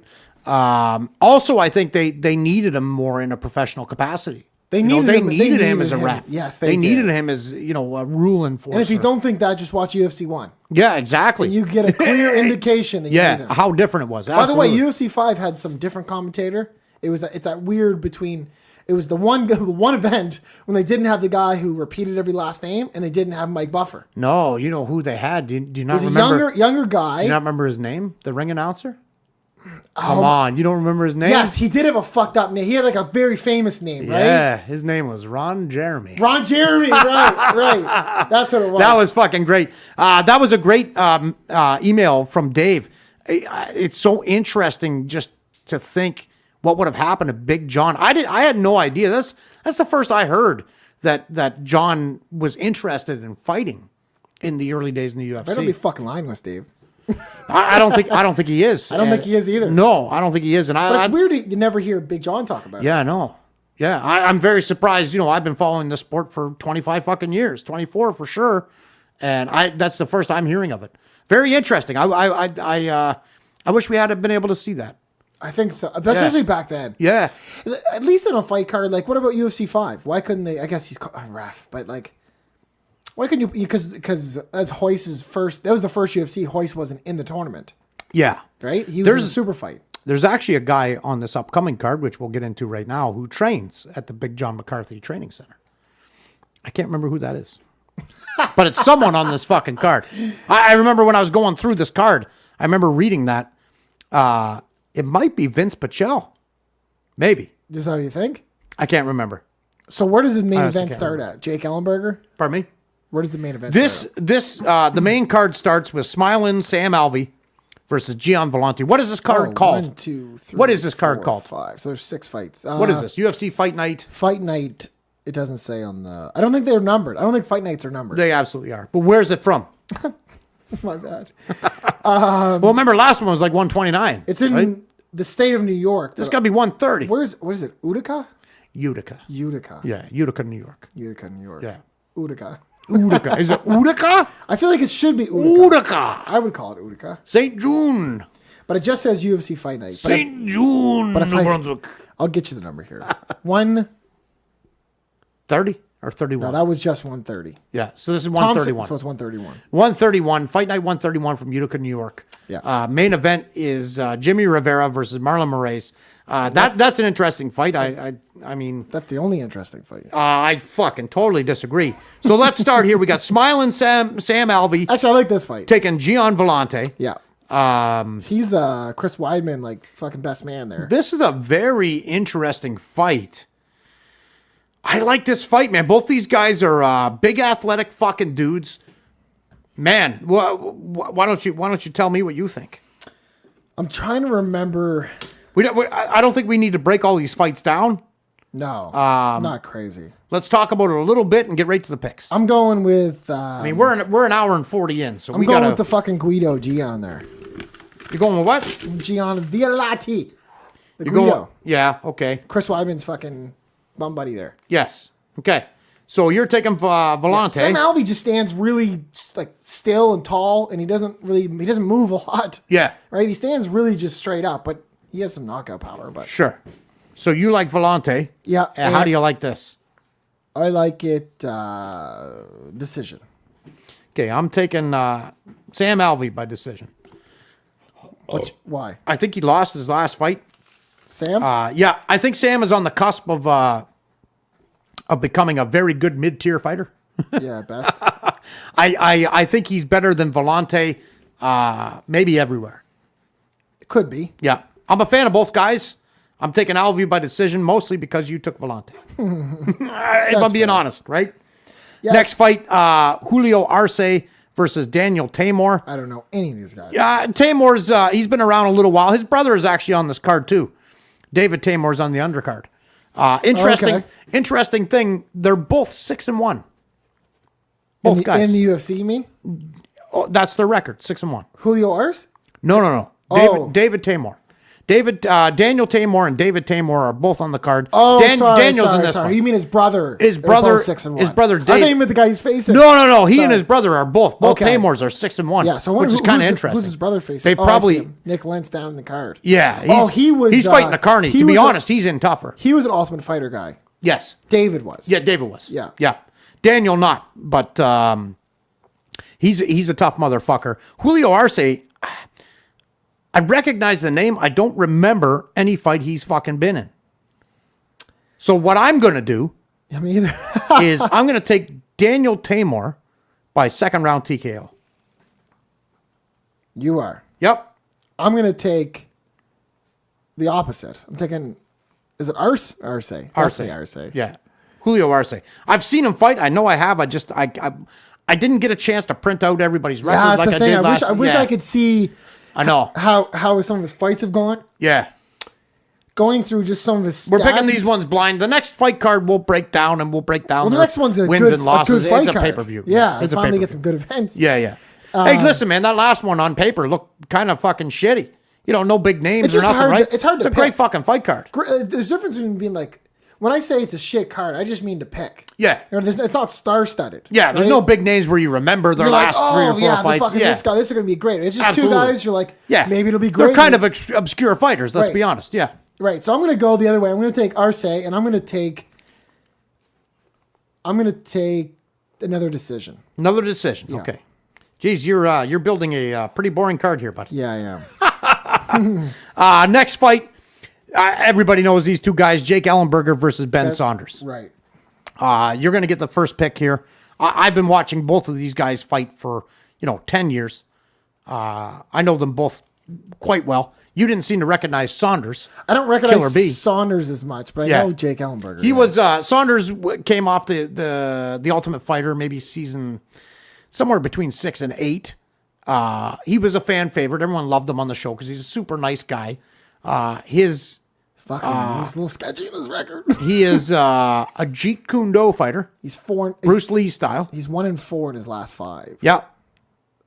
Yeah. But their losses to Mike Perry and Jorge Masvidal. He beat Since he's come back to the UFC, because he was turf for a long time, he had to go on the regional scene. I think he retired for a little while, came back, made his way back up on the regional scene, won a couple fights in Bellator, and now he's back in the UFC. Hasn't been very successful, but the thing about Ben Saunders is he's always entertaining, and that's why he's still in the UFC. Now, if he loses to Jake Ellenberger, he's probably getting his walking papers. Well, both guys are kind of like both guys are sketchy. Ellenberger, man, was looked at 170 at one time, in 2006, 7, maybe 8.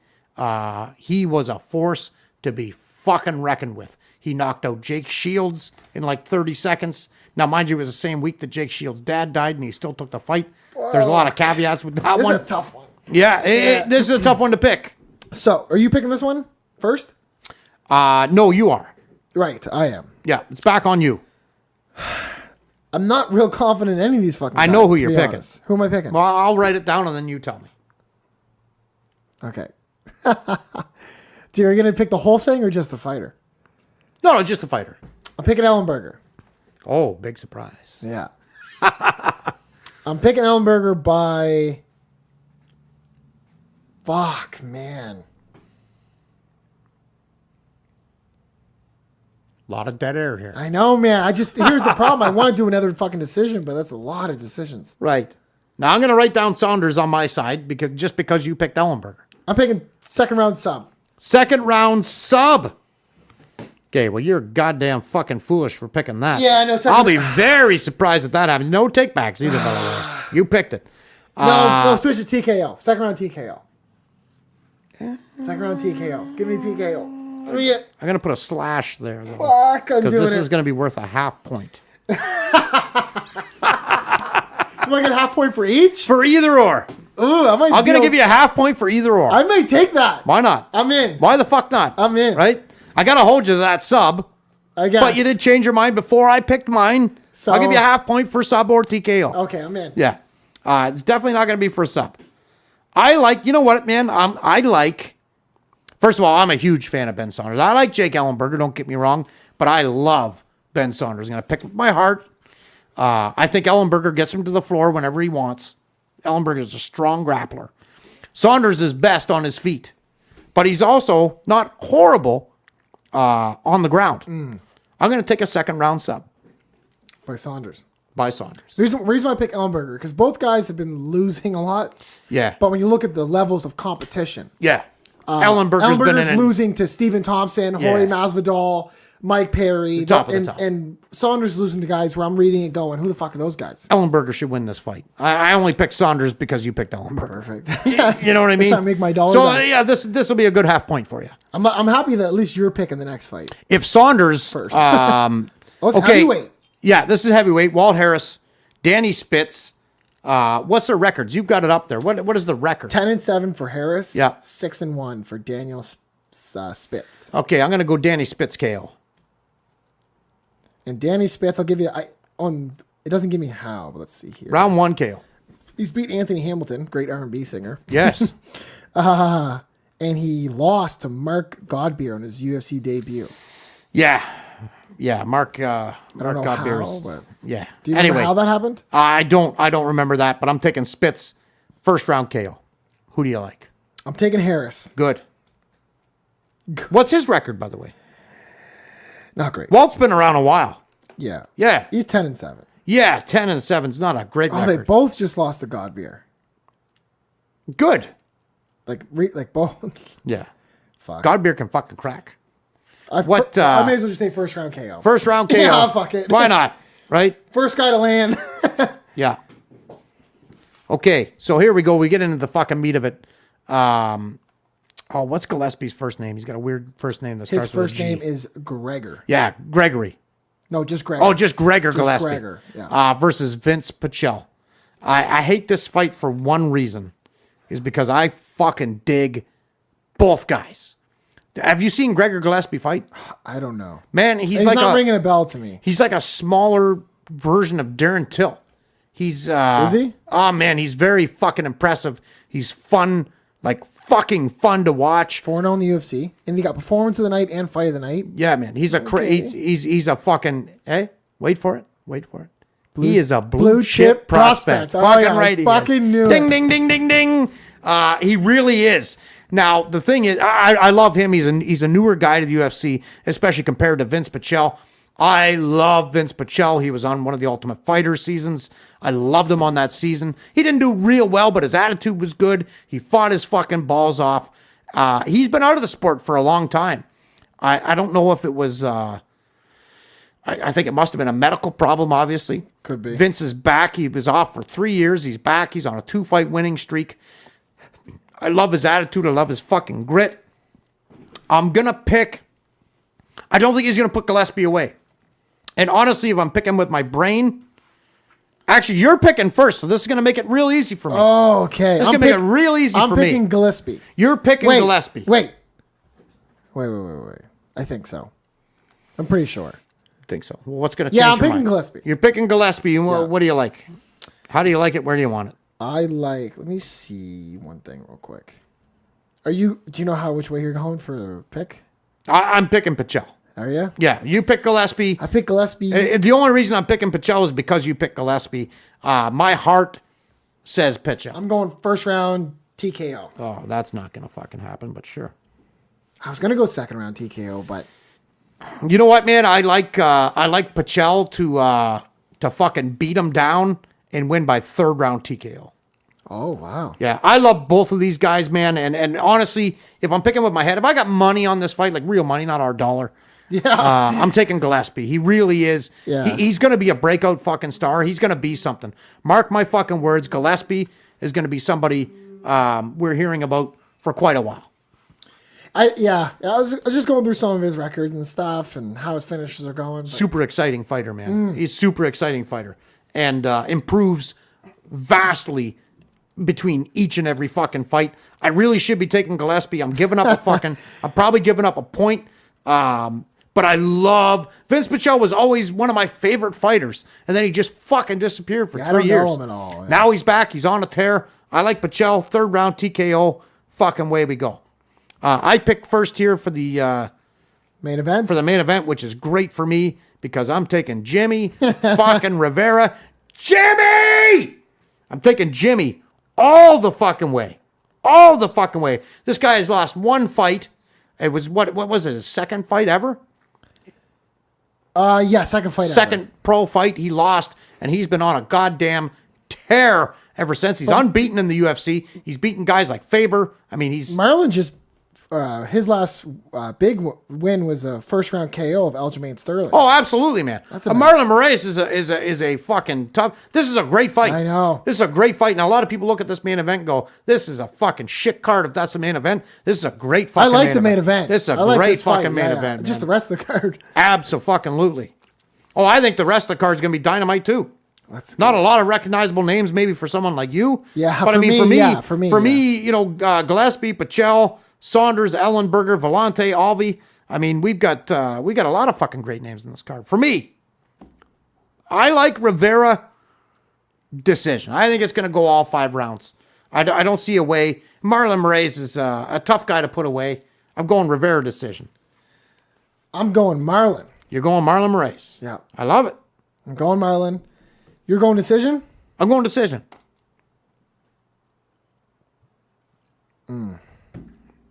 Yes. Yeah, no, dead air is great for a podcast. That's why I'm clicking my fucking thinking and clicking my mouth right now. Sure. Because I want to pick a stoppage. Oh, I don't want then to. fucking pick one if you want to. I want to get right, man. Well, that's not going to happen. You already took Moraes. Third round TKO. Third round TKO. Yep. All right. I like it. You know, it's a 5-round fight, right? Yep.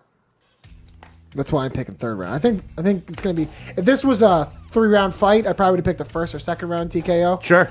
But I think the first round or two, they're gonna want to feel each other out a bit. In a long fight like this, Well, the thing is, Matt, I love money. So I love that fucking pick. I hope you love paying money. No. Because that's what you're gonna be doing. No. If I was paying it out, man, you're not making any fucking sense. Well, you're not making any sense because you're clearly getting that fucking pick wrong. We'll find out. What's your homework? UFC 8. Thank you. UFC 8. David versus Goliath. My lucky number. Not David McGinn. No, fuck that guy. David versus Goliath. And David, make You're sure gonna enjoy. Make sure you email us again. Make sure you say it's David because we're not gonna know who it is. What is the email, by the way? It's thescrapcast What at is it? gmail.com. What about Twitter? What's the Twitter? We're the Scrapcast on Twitter, Instagram, fuck Facebook. I'm kind of sick of it. Thescrapcast at gmail.com. Don't forget, it is thescrapcast at gmail.com, not just Scrapcast. And don't email the Spoodcast because he's fucking useless. All right. Yeah. That's it. Actually, he always is the one that replies to the email. Matt, I'm looking forward to this fucking fight card coming up. Let's go. Huge pay-per-views coming up in the future to break down. Episode 9's in the books. Great one. Good times. Check out all my social media stuff. It's hard work. Yeah, do that. Enjoy your week, guys.